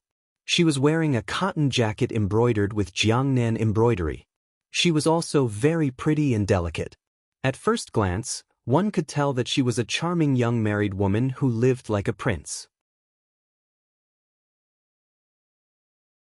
Chapter 762. But who would have thought that not long ago, she was still an unknown Shu daughter in the Shen residence. She did not leave the courtyard all year round, and the servants did not recognize that she was a young lady of the Shen residence. Not to mention that when Ren Wanyun was the head of the household, there was not a single sight of meat or oil in the meals for 10 days to half a month. The past and present were like the difference between clouds and mud. People walk towards higher places while water flows downwards. Even though this residence of the Minister of Land was not as powerful as other official families, it was considered to be overflowing with wealth. There had never been anyone who relied on the salary of the imperial court to live. Before marrying into the residence of the Minister of Land, Shen Dongling had always thought that the Wang family followed Prince Zhou, but after that she found out that the real master of the Wang family was the Crown Prince. As a Minister of Land, the family actually had such a rich family property. It was because the Wang family had some dealings with the salt smugglers, and the money naturally flowed into the residence of the Crown Prince. But even if the goose's feathers were plucked, the little bit of goose's feathers that were deducted was enough for the family to spend money in the Ding capital. There was no need to think too much, as one had to know that the salt smugglers were a profitable business with little capital. If one were to say that the matter of money was already Shen Dongling's surprise, then Wang Bai himself made Shen Dongling extremely satisfied. Wang Bai looked honest but was actually shrewd and could be considered as one of the great generals under the Crown Prince. In the beginning Shen Yu looked down on Wang Bai, but did not know that it was because she had eyes but could not see. Shen Dongling was born pretty and her temperament was even softer. The most important thing was that she would always give some suggestions on Wang Bai's matters. But she never interfered excessively and cautiously kept a distance. The more it was like this, the better Wang Bai treated her. To marry a wife, one must marry a virtuous one, especially when this wife was not only virtuous and intelligent, but also charming and considerate, which was even more valuable. Wang Bai had always been glad that Shen Dongling and Xin Yu exchanged marriage at that time. In the Minister of Land's family, Wang Bai was the only son and Wang Bai was also very capable, thus Wang Bai was the one in charge of the Wang family. Naturally, Shen Dongling became the matriarch of the Wang family. The servants all respected her, and if Ren Wanyun was still alive, she would be so angry that she would fall down. That Shu daughter that she regarded as an aunt was now living a more comfortable life than Ren Wanyun, and Wan Yinyang naturally rose with the tide and lived a wealthy life. It was the same today. Wang Bai returned from outside and handed the pastries in his hands to the servant girl. I passed by Guangfu Zhai and bought your favorite cloud cake on the way. Thank you, my husband. Shen Dongling poured tea for him with a smile. Her every move revealed a soft and boneless feeling. Most likely it was because she was the daughter of Wan Yinyang that she had some special amorous feelings in her bones. She smiled and said, My husband is very happy today. Did something good happen? Wang Bai didn't hide most of his matters from Shen Dongling because Shen Dongling wasn't a talkative person. She would occasionally share his worries. Now that Wang Bai and Shen Dongling had just gotten married, they were in a sweet relationship. Wang Bai said, His Majesty wants Huangfu how to have more contact with the Crown Prince. Most likely he wants to establish good relations with Qin. His Majesty had given such a favor to the Crown Prince. It was obvious that he wanted to support the Crown Prince. When a person achieves Tao, his chickens and dogs will also ascend to heaven. Since we are the Crown Prince's people, when the Crown Prince inherits the throne in the future, he will only give us a share of credit. He smiled as he looked at Shen Dongling. Do you think that there should be a celebration? Shen Dongling's thoughts turned for a moment, but immediately a surprised smile bloomed on her face. Really? Finishing, she looked at Wang Bai with some adoration and softly said, Husband is really powerful. It is really the good fortune that this concubine had cultivated in her previous life to be able to follow husband. Any man's vanity would be greatly satisfied to be looked at by such an enchanting woman with such a worshipful gaze. Wang Bai smiled. Is this easily satisfied? He sighed and said regretfully, if His Majesty had bestowed 5th Shen young lady's marriage to His Highness the Crown Prince would have the support of the Shen family's military and it would be more advantageous. Our chances of winning would be higher. Even though there is a temporary friendship with the Qin country, but in terms of military, he sighed, strength is often the most important. Chapter 763. Shen Dongling's thoughts turned and she snuggled into Wang Bai's embrace. She reached out to touch Wang Bai's chest and said softly, husband is just too harsh on yourself. To be able to do all these, one is no longer an ordinary person. This was what Wang Bai wanted to hear. He smiled, you are really content. This concubine is content to have a male-like husband. Shen Dongling smiled tenderly and asked unintentionally, now one cannot let 5th younger sister marry the crown prince? 5th younger sister? Wang Bai was surprised for a moment before saying, almost forgot that you are sisters. His unintentional words were exceptionally harsh to Shen Dongling's ears. It was as if he was saying that she was a Shu daughter and Shen Miao was a Di daughter and there was a difference between Di and Shu. One's greed would grow with the change of environment. In the past, Shen Dongling had to be busy protecting herself in the Shen residence and find a way for herself to survive. Thus she could endure those ridicule and sarcasm and did not have the time to bother about it. However, when she became the foreign of the Minister of Land, she became especially sensitive to these things. She buried her head in Wang Bai's embrace and did not let Wang Bai see her somewhat hazy expression at the moment but asked, is it not possible? It is not that it is not possible. Wang Bai said, it is just that it is difficult to see the great Liang's ambitions and other matters will be delayed. One still needs Shen Xian's prestige. It is just that Shen Miao is not young anymore and one heard that the Shen family does not wish for Shen Miao to marry into the residence of the crown prince. The key point of this matter is to complete it as soon as possible. If it is dragged on for too long, it would be hard to avoid changes. Shen Xian would find a marriage for Shen Miao and there is a high possibility that Shen Miao would be married off. At that time, the crown prince's plans would fall through. Cannot the marriage be settled first? Shen Dongling asked. Wang Bai said, Shen Miao herself is also not willing to marry the crown prince. If one were to use extreme means, it would not be good to make Shen Xian dissatisfied at this time. Isn't this bullying others with one's own power? Shen Dongling's lips twitched. However, her words did not even have the slightest thought for Shen Miao and treated those bandits who disregarded the wishes of others and imposed their demands on others as people who were wronged. It can be said that. Wang Bai said with a smile. Then why are they allowed to use their power to bully others, but not the crown prince? Wang Bai smiled. The crown prince is a virtuous man. He cannot do such a thing. The crown prince can't do such a thing, but someone else can? For example, ordinary people. If everyone in the world wants 5th sister to marry the crown prince, wouldn't this be considered as using the power of the common people to bully others? Wang Bai originally thought that Shen Dongling was speaking in a fit of pique, but who knew that when she heard the latter part, her expression gradually became serious. He looked at Shen Dongling. Shen Dongling sat in his arms, looking adorable and innocent, as if she had just said it casually. But Wang Bai was a smart person. He could find some details from Shen Dongling's words. He asked, don't tell me you have another bad idea? Tell me about it. My husband is really cunning. What's in it for me? Shen Dongling asked. Wang Bai pretended to think for a moment and said, if you say it well, then I will think of a way to ask for a title of nobility for you. He thought that if Shen Dongling really had a way to let Shen Miao marry the crown prince, then he would have made a great contribution. Even if the crown prince ascended to the throne in the future, he would still remember his kindness. It was not a loss to ask for a title of nobility for Shen Dongling. When Shen Dongling heard it, a trace of satisfaction flashed in her eyes. She said, I am not doing it for the title of a foreign, but for you, my husband.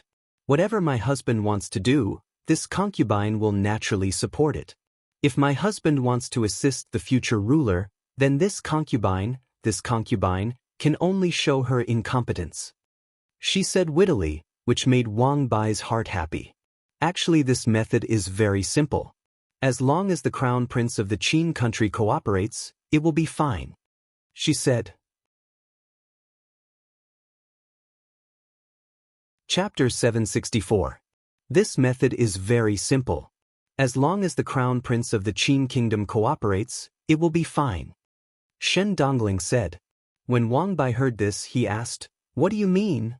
Shen Dongling smiled. Currently our Ming Qi is not about to form an alliance with the great Liang. According to my husband's words, the Qin state must be happy to form an alliance with us. What if the condition of the Qin kingdom's alliance is to marry the fifth sister? That's naturally not possible. Even if His Majesty had no choice but to agree for the sake of the commoners, General Shen would not agree to marry fifth Shen young lady far away. Wang Bai was very clear that everyone in the entire Ding capital knew that Shen Exen doted on his daughter Shen Miao. It was already impossible for her to marry out of the country, not to mention to a faraway place like the Qin state. Not even once in a few years. Shen Dongling smiled. It is precisely this logic, but if this news were to spread out and the commoners of Ming Qi know of this matter, they would definitely request General Shen to marry fifth younger sister over. After all, Huangfu Hao was the crown prince of the Qin kingdom, and his looks were not bad. It would not be a loss for fifth sister to marry him. If eldest Bo did not agree and the Qin country would not form an alliance with Ming Qi, perhaps the great Liang would take advantage of the loophole and the Ming Qi would be in danger. One fifth sister in exchange for the safety of the common people. Regardless of whether it's worth it in eldest uncle's eyes, it's worth it in the eyes of the common people. Wang Bai fell into deep thought. Shen Dongling continued, everyone knows that my first uncle puts the righteousness of the world above his own life. Now, he is being threatened by the common people. He can risk his life against the government, but he cannot disregard the wishes of the common people. Even His Majesty cannot act recklessly. He has to consider the wishes of the people. Not to mention my uncle. On one hand, eldest uncle did not want the great Liang to have an opportunity to take advantage of. On the other hand, he would definitely not allow fifth younger sister to marry far away. But who could stop Huangfu Hao? Even if they did, they might not dare to do so. At this time, as long as His Royal Highness the Crown Prince comes forward and says that fifth younger sister has already been selected by the Crown Prince's residence, everything will be easily solved. This. Wang Bai was a little hesitant.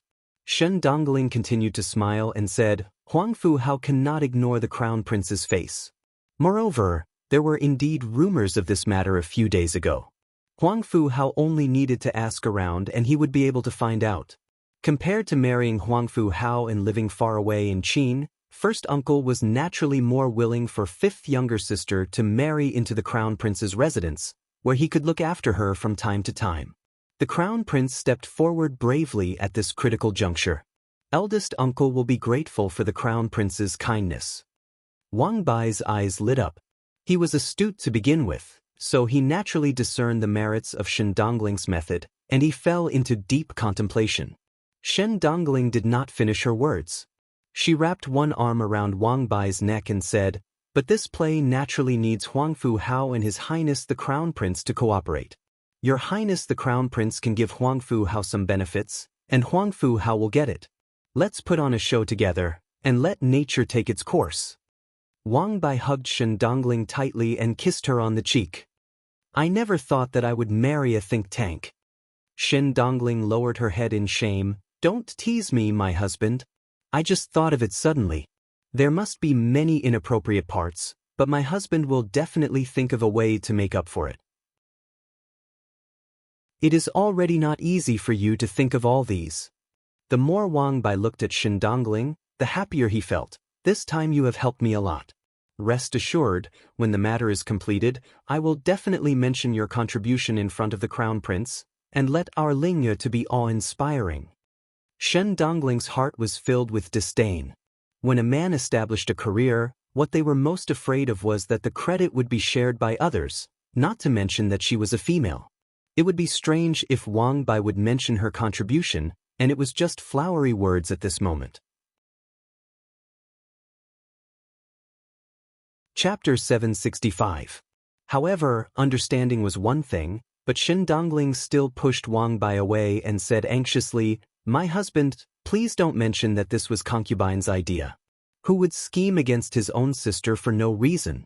If it wasn't for helping my husband solve his problems today, I wouldn't have ended up like this. If these words were to spread, how would I be able to face others in the future?" Wang Bai was just casually saying it, and if Shen Dongling were to accept it, he would feel that she was too greedy for credit, but at this moment Shen Dongling's flustered rejection made him feel extremely satisfied. The more he looked at Shen Dongling, the more adorable she was, and the more glad he was that Shen Dongling and Xin Yu had exchanged marriage. He said, Fine, I won't say any more. But this was not a bad thing. Marrying the crown prince, and in the future when the crown prince ascends to the throne, fifth Shen young lady would be the noble consort, and in the future she would thank you. This is a good thing that you can't get even if you beg for it. Shen Dongling smiled and said, This concubine thinks so too. But in her heart she knew that Shen Miao was not a person who coveted power, and the Shen family had already regarded Shen Miao as the pearl in their palms, so those riches and honor were not important to her.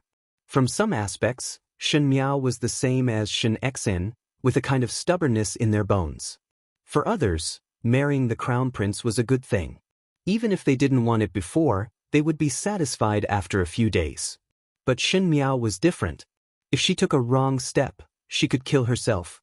Even if he didn't show it on the surface, he definitely wouldn't feel good in his heart. Sorry, Shen Dongling said in her heart. In the entire Shen residence, the person she was most unwilling to be enemies with was Shen Miao, because Shen Miao was also very dangerous and had the unconditional support of Shen Xian and wife. However, the present was different from the past. Now that Shen Dongling had the qualifications to go against Shen Miao, Shen Dongling suddenly remembered that she was actually jealous of Shen Miao. Shen Dongling was able to step on the rest of the people in the Shen residence, including the second and third household, Shen Yu and Shen Qing, but she could not be compared to Shen Miao. The family that Shen Miao relied on was precisely what Shen Dongling would never be able to obtain. Once a lowly person gained power, they would abandon their previous cautiousness and humbleness, which would instead make people feel even more twisted. This was why a scholar from a poor family would become incomparably arrogant when he became a minor official in the dynasty. Because of his status, he was afraid that others would see through him at any time. Shen Dongling was lost in thought when she heard Wang Bai say, At this time, we need to make a good plan. I have to discuss this with the crown prince first. Shen Dongling came back to her senses and said with a smile, It would be good to invite fifth younger sister out. She thought for a moment and said, I can send an invitation to fifth younger sister. Wang Bai asked, Will he come out? It was as if she had long known that the relationship between Shen Dongling and Shen Miao was not close, but when it fell into Shen Dongling's ears, it seemed to be mocking the difference between her and Shen Miao. Suppressing the displeasure in her heart, Shen Dongling said, My husband doesn't believe me? Don't worry, I will definitely call fifth younger sister out. In the residence of the Count of Pingnan, Su Mingfeng was currently having a headache. Yesterday Princess Rong Xen actually came to the residence of the Count of Pingnan. Princess Rong Xen had not gone out for a long time and lived in seclusion, so no one paid attention to her. Moreover, she was in disguise, so Su Mingfeng almost did not recognize her. For Princess Rong Xen to lower herself to come to the residence of the Count of Pingnan, there must be a very important matter. Princess Rong Xen let the servants directly inform Su Mingfeng, indicating that this matter had nothing to do with Su Yu and was specially here for him. Even though Su Mingfeng was puzzled, he did not dare to neglect and welcomed Princess Rong Xian in, thinking that Princess Rong Xian wanted to instruct him to do something. Who knew that Princess Rong Xen was not here to instruct people but to inquire about information.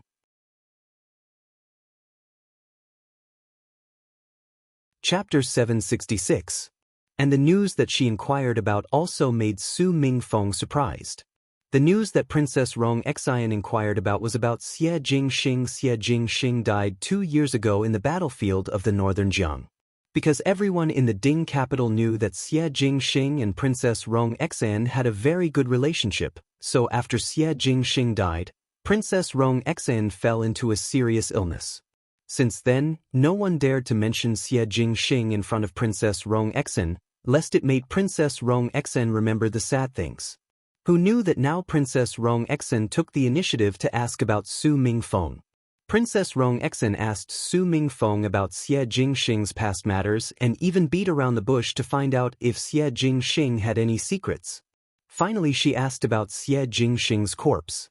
Xie Jingxing was initially killed by the enemy's tens of thousands of arrows at the northern Jiang, and his head was hung on the city walls by the enemy's leader before being skinned and dried. At that time, the Xie family's army could not fake it under the watchful eyes of everyone. Afterwards, when they thought of ways to retrieve the corpse, it was already so tragic that it was shapeless and it was not a complete corpse.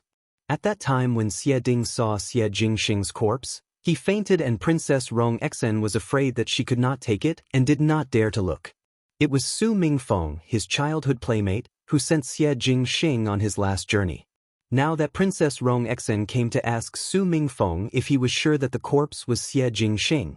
If it was normal times, Su Mingfeng would at most feel some doubts, but ever since he met Shen Miao on the streets and discovered the tiger head bracelet on Shen Miao's wrist, Su Mingfeng had some doubts in his heart and kept staring at Shen Miao's movements in the Shen residence. Princess Rong Xan would suddenly look for him to inquire about Xie Jingxing's matter. Su Mingfeng almost immediately confirmed his own guess. Xie Jingxing did not die and most likely was still alive in this world. Even though he did not understand why Xie Jingxing did not appear if he was still alive, Su Mingfeng was not stupid. After he dealt with Princess Rong Xan with a few words, Princess Rong Xan left and Su Mingfeng fell into his own thoughts. Since Princess Rong Xan had doubts, she must have found some clues, which meant that Xie Jingxing must have revealed something. Thinking of Shen Miao's bracelet and Princess Rong Xan's strange behavior, Su Mingfeng had a bold guess. Not only did Xie Jingxing not die, he was also in the Ding capital. But what made Su Mingfeng puzzled was that there were no secrets between Xie Jingxing and Princess Rong Xan, and their relationship was the best. What was it that made Xie Jingxing unwilling to tell the truth in front of Princess Rong Xan? Moreover, why did Princess Rong Xan ask about Xie Jingxing's childhood? What was the connection? No matter what the reason was, Su Mingfeng felt that Xie Jingxing had his own reasons. The most important thing was to find Xie Jingxing's whereabouts. After finding Xie Jingxing, all the questions would naturally be answered. Where could she go to find Xie Jingxing? One could say that the Ding capital was not big, but it was definitely not small. To find a person who was hiding in the vast sea of people, especially when that person was quite capable, it was definitely not an easy matter. Su Mingfeng intended to send people to keep an eye on Princess Rong Xan. Since Princess Rong Xan had already found some clues, the things she grasped must be more than him. Whatever Princess Rong Xan investigated, he only needed to follow behind and take advantage of it. Su Mingfeng raised his hand to summon the servants. She whispered a few words into his ear. When Shen Miao received Shen Dongling's invitation, Xie Jingxing was drinking tea in her room.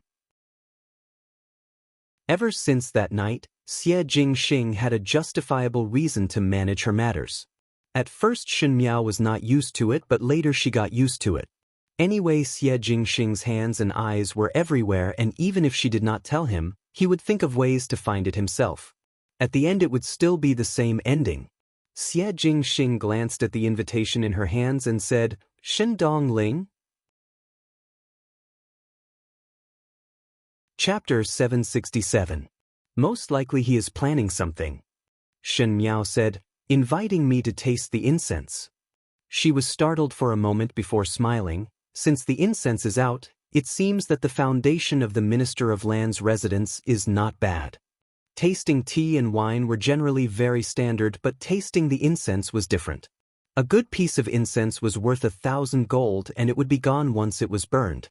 Shen Miao knew that the most expensive incense was the jade pear agarwood. A piece of the size of a fingernail would cost 10,000 taels of gold. There was once a merchant from the western region that came to the palace as a tribute and wanted the title of an imperial merchant. That jade pear agarwood was the size of a child's fist and was very rare. At that time all the concubines in the inner palace came to take a look, and Shen Miao also felt that it was a novelty. Shen Miao had always thought that the jade pear agarwood would be placed in the imperial treasury as it was a very precious thing. Afterwards, on Mei Furin's birthday, Fu Xiuyi lit the jade pear agarwood and won the beauty smile. Tasting the incense was burning real gold and silver, and it was equivalent to losing a lot of banknotes. Shen Dongling's invitation said phoenix mouth agarwood, and it was also very precious. The salary of the Minister of Land's family would definitely not be able to withstand this kind of torment. It was obvious that the family that Shen Dongling married into was a well-off family. After all, many of the officials in the Ding capital would not be squandering like this. One did not know if Xin Yu in the Nine Springs would be so angry that she would come back to life after knowing the truth. Phoenix mouth agarwood is not cheap, and to spend so much money, it is definitely not just for sisters to reminisce about old times. Scheming against you? Xie Jingxing raised his eyebrows and asked. Shen Lili is not Xin Yu. If she really wanted to scheme against me, I would not be easily schemed by her. Shen Dongling is not stupid, and I guess that she wanted me to go to plan something. If I were to go over, it would only make her matters smoother. If I do not go, there would not be much loss. Shen Miao smiled. I just feel that the Minister of Land's family actually have so much money. She looked at Xie Jingxing. When Shen Miao saw Shen Dongling at the execution ground, she noticed that Shen Dongling's clothes and jewelry were extremely expensive.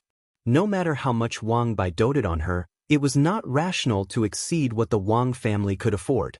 Then where did the Wang clan get so much silver?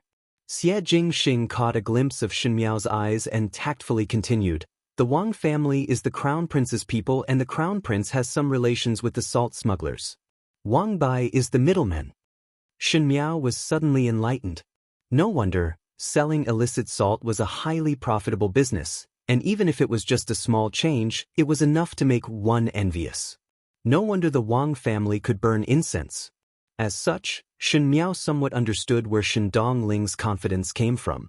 If Shen Dongling had married an ordinary official, she would have been very careful. But now that the Wang family was overflowing with wealth and Wang Bai was working under the Crown Prince, Shen Dongling thought that with Emperor Wen Hui supporting the Crown Prince, the great cause of the world would eventually be in the Crown Prince's hands. With the rising tide, the boat would rise, and Wang Bai, as the person who worked for the Crown Prince, naturally would have his value increase. She was Wang Bai's official wife and had boundless glory. It was probably because he was blinded by the glory that he became bolder. Shen Dongling couldn't always keep a clear head, so she couldn't see the facts clearly. There were so many variables in the world, so who could guarantee that the Crown Prince would inherit the throne? Taking 10,000 steps back, even if the Crown Prince inherited the throne, who could guarantee that Wang Bai would be able to sit back and relax under the Crown Prince and rise up step by step? There were many cases of the cunning hare being cooked after it was done, and the most ruthless was the imperial family. Wang Bai is the Crown Prince's people. Shen Miao pondered. Shen Dongling's sudden action must be related to Wang Bai, which means it is related to the Crown Prince. Shen Miao looked at Xie Jingxing. My relationship with the Crown Prince. She wants to make an issue out of my marriage? Chapter 768. Xie Jingxing looked at her with appreciation. Smart. You already knew about it? Shen Miao was somewhat suspicious. It was Shen Dongling's idea. Xie Jingxing casually picked up a piece of pastry and took a bite before saying, to let Huangfu Hao and the Crown Prince come to an agreement and act out a play together. Using your marriage to Huangfu Hao as a request to form an alliance with Ming Qi. Otherwise the alliance would break apart and they might attack Ming Qi. At that time the news would be released and the commoners would panic and ask Shen Exen to marry you to Huangfu Hao. On one side is the commoners and on the other side is you. Shen Exen would definitely be in extreme pain. But no one in the world would dare to go against Huangfu Hao. At this time only the Crown Prince would come forward and say that you and the Crown Prince already have an engagement. Compared to marrying you to the distant Qin country, It would be easier for Shen Exen to accept you marrying the crown prince to stay in Mingqi and would be grateful to the crown prince. Xie Jingxing shrugged his shoulders. This Shu younger sister of yours is also not a simple character. Shen Miao's face turned livid when she heard this and sneered. She really racked her brains for me. She actually used the commoners of the world to threaten Shen Exin. The inheritance that she received from old General Shen was to fight for the commoners. And when Shen Exin was being threatened by the commoners that he deeply loved, the other side was Shen Miao, his biological daughter. One could imagine how painful Shen Exin's heart was. Among everyone in the Shen residence, Shen Miao and Shen Dongling had always minded their own business. Now that the one who provoked first was cheap, Shen Miao had an uncontrollable disgust towards Shen Dongling. She said, "The marriage with the crown prince is not possible." Xie Jingxing stared at her with a smile that was not a smile. "Why? Want to marry me that much?" Not waiting for Shen Miao to get angry, he continued, "Do not worry. No one in the world would dare to snatch things from my hands. One fear that he would not be able to afford the woman that I fancy." His words were always so unscrupulous that Shen Miao's face inexplicably turned slightly red. She diverted the topic. "Shen Dongling schemed against me. Naturally I have to return 1 or 2 points. Furin's meaning is my meaning." Xie Jingxing said lazily. "Shen Miao," she said, "what exactly do you mean now? To destroy Mingqi and unify the Great Liang?" "I said before, on this point I am the same as you." Shen Miao replied. "I've said it before. On this point, I'm the same as you." Shen Miao replied. The joking expression on Xie Jingxing's face gradually disappeared. He did not know what Shen Miao was thinking in her heart as he could not see any clue at all. On the matter of the two countries being enemies, Xie Jingxing had never thought that Shen Miao would support him. Now Shen Miao's state of disregard had already made Xie Jingxing very surprised. And now Shen Miao's expression reminded him that what she said was serious. She wanted to destroy Mingqi? But Shen Miao was not a person who was greedy for fame and fortune, so it was not to echo what he said. And because she loved Xie Jingxing, she could even throw Mingqi to the back of her mind. Xie Jingxing felt that it was not like it. It seemed that from the moment she knew Shen Miao had been extremely hostile towards the Fu family.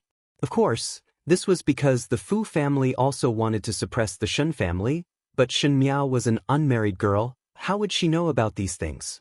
Sometimes when she looked, she could see more clearly than Shen Xian and Shen Qiu.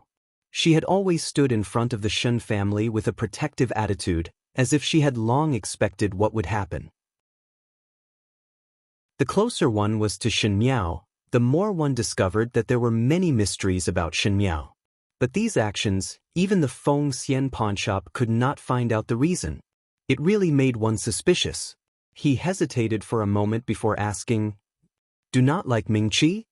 Shen Miao's eyes drooped down. The general trend of the world, divided for a long time, united for a long time, divided for a long time. This has been the logic since ancient times. It is not something that can be changed if I am willing or not, like or not. Even if I am not willing or not like, these things will still happen. This is destined. She raised her head and looked at the slightly swaying candle on the table. Moreover, compared to the Fu family, I would rather this country be in your hands. Chapter 769. Xie Jingxing was surprised for a moment. When two countries are at war, it has nothing to do with the common people. These few years, Mingqi's luck is already at its end. The taxes are heavy and there are continuous natural disasters, making the common people's lives difficult. The officialdom is dark and the officials are corrupt. The emperor is even more muddle-headed. Towards the aristocratic families that had made great contributions, he was wary of schemes and could not wait to kill them. In comparison, the common people of Great Liang are living and working in peace and all industries are flourishing. Shen Miao said, "I know that Emperor Yonglu is a wise ruler.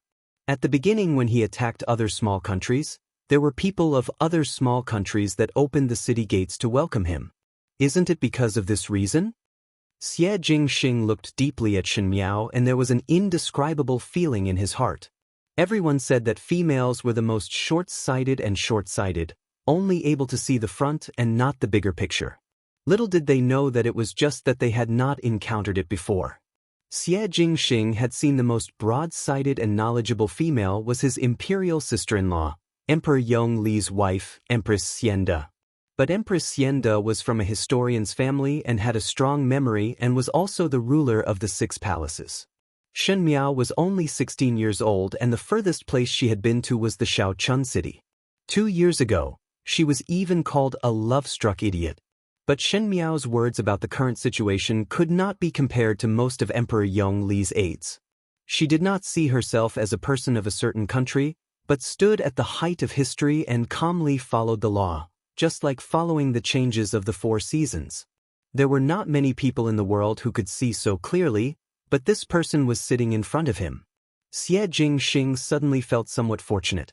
He was the one who discovered this female and Shen Miao was willing to say these words to him. Shen Miao did not know what Xie Jingxing was thinking in his heart. She only heard Fu Xiuyi's evaluation of Emperor Yongle, saying that Emperor Yongle was an outstanding person throughout the ages and a wise ruler of a generation. The initial territory of Great Liang was not as vast as today, especially after the death of the late Emperor of Great Liang. There was a period of turmoil in the country and other countries took the opportunity to invade. Afterwards, when the current Emperor Yongle ascended the throne, he slowly began to recover the territory, and not only that, he also started to annex the surrounding small countries. Emperor Yongle was a very charismatic person and followed the hearts of the people. Some of the small countries' people even hoped that Emperor Yongle would annex them to improve their difficult lives. And Emperor Yongle did it. At that time, Shen Miao was very surprised by this matter, and Fu Xiuyi was also very fearful of Emperor Yongle. Afterwards, when Fu Ming was studying, he also read about this and discussed it with Shen Miao in high spirits. Thus Shen Miao had a deep memory of this matter. Xie Jingxing paused for a moment and said unhappily, "Why do you remember his matters so clearly?" "Shen Miao," she said, "of course, I'm not that great. I'm just trying to protect myself. If the Fu family was in charge, the Shen family would be destroyed sooner or later.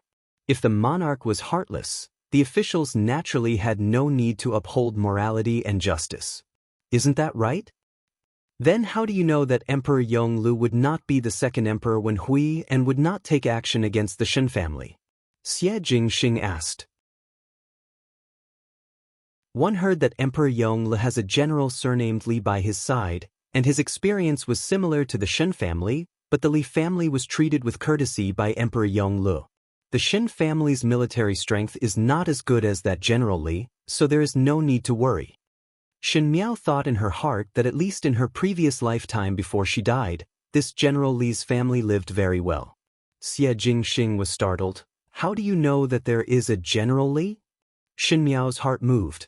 She had forgotten that she was now the daughter of the Shen family, so naturally it was not possible for her to know the great Liang's General Li.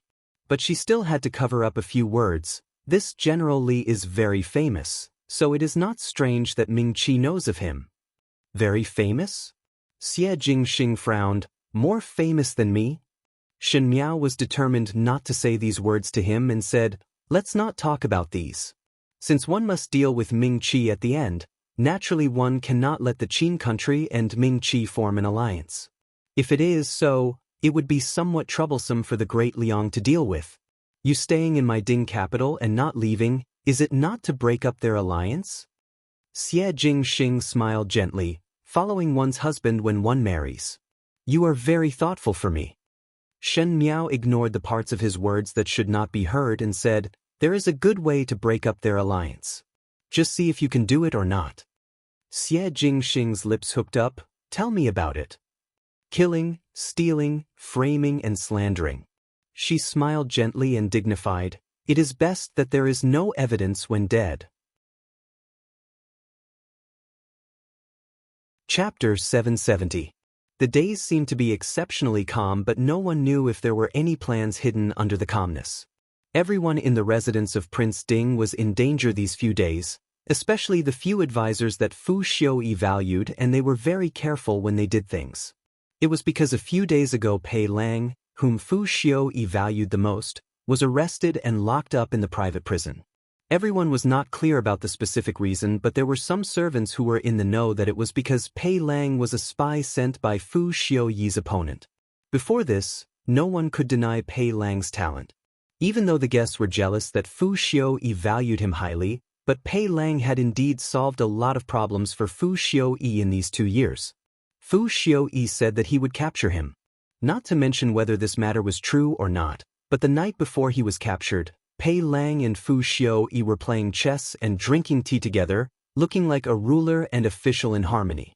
If Fu Xiaoyi suddenly knew of the clues, he would definitely investigate if it was true or not, otherwise he would wrongly accuse a good person and damage a confidant for no reason.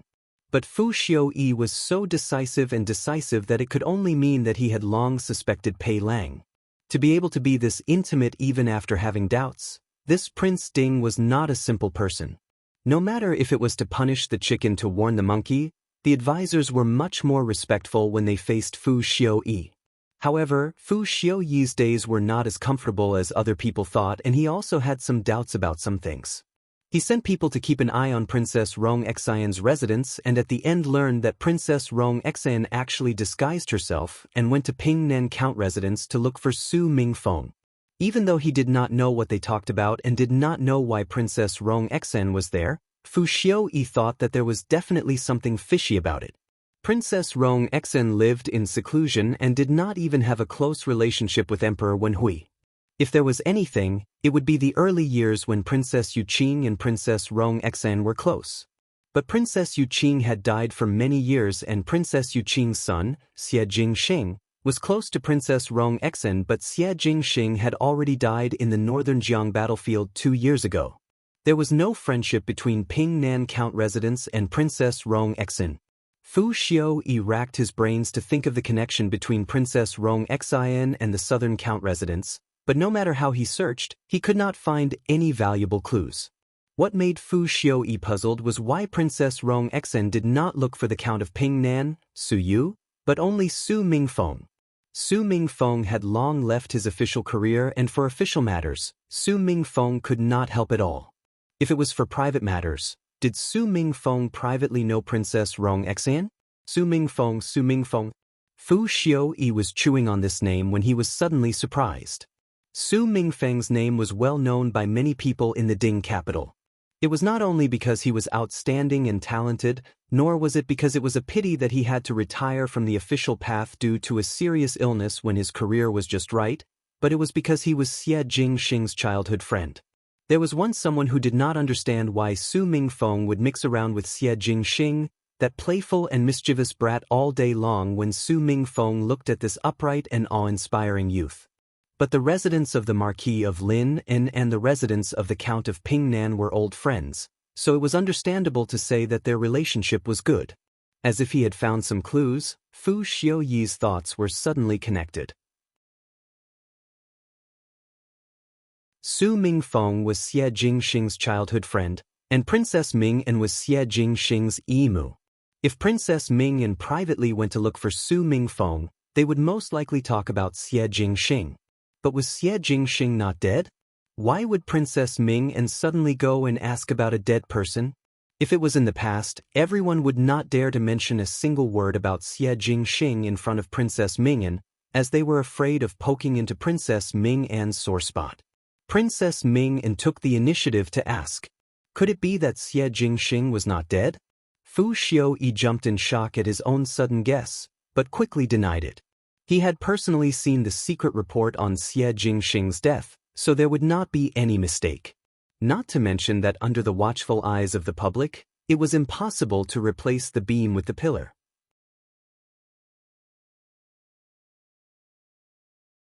Chapter 771. But it was obvious that it was to follow Princess Ming and to investigate Prince Rui's matter, so why would it suddenly go to Su Mingfeng's head and even involve the dead Xie Jingxing? If that was the case, things would become complicated, but it was also more interesting. Fu Xiaoyi stood up and thought for a moment before instructing the person beside him, "Go to the dungeon." There was a dungeon in the residence of Prince Ding, and it was built in the ancestral hall in the courtyard. The imperial family's ancestral hall was not here, and the reason why it was built in the residence was to pray to Buddha. There was a benevolent-looking Guanyin statue on the wall, and when one opened that painting, one would see a small smiling Buddha. After twisting the wooden fish at the feet of the smiling Buddha, the stone door would suddenly open and one would enter the dungeon of Prince Ding's residence after walking along the stone door. The people locked up in this dungeon were either spies or people under Prince Ding who had committed a big mistake. Normal death was not enough to punish them, and there were all kinds of torture that one would be filled with the smell of blood upon entering. Thin, leather-like things were hung on the stone walls. Upon closer inspection, they were actually people who had died. They had been skinned and hung here to dry. They still had the look of extreme agony on their faces before they died. Just a glance at them was enough to make one shudder. Outside was the ancestral hall for praying, but inside was such a demonic business. Under Guanyin's eyelids, this place was like the 18th level of hell and was even more terrifying than the 18th level of hell. Fu Xiaoyi leisurely walked in and looked at the human skins on both sides with eyes full of appreciation. The subordinate beside him led the way and only stopped when they reached the last cell. The person locked up in the cell was hung upside down on the beam and his entire body was drenched in blood. His robes were dyed bright red and one could hardly see the original color. Because he was hung upside down, there would be drops of blood dripping onto the ground from time to time, forming a small blood stain. Fu Xiaoyi quietly looked at that person and that person seemed to have fainted.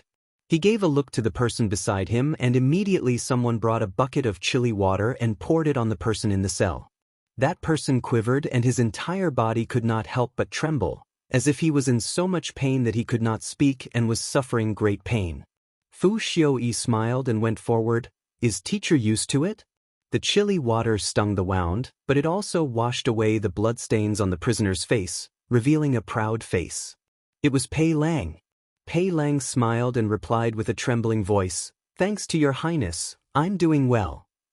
I've long known that Mr. isn't an ordinary person, but I didn't expect that not only are you talented, but your integrity is also worthy of my respect.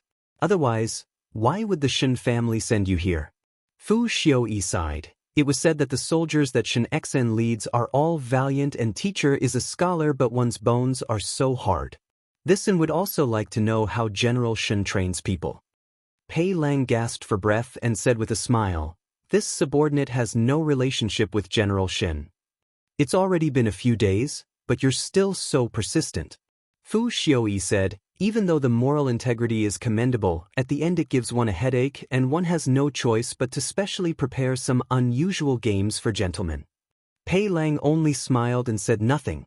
Fu Xiaoyi looked at him and spoke in a very gentle tone, as if there was some nostalgia. "Actually, this prince and you, master and servant, can be considered to have a good friendship.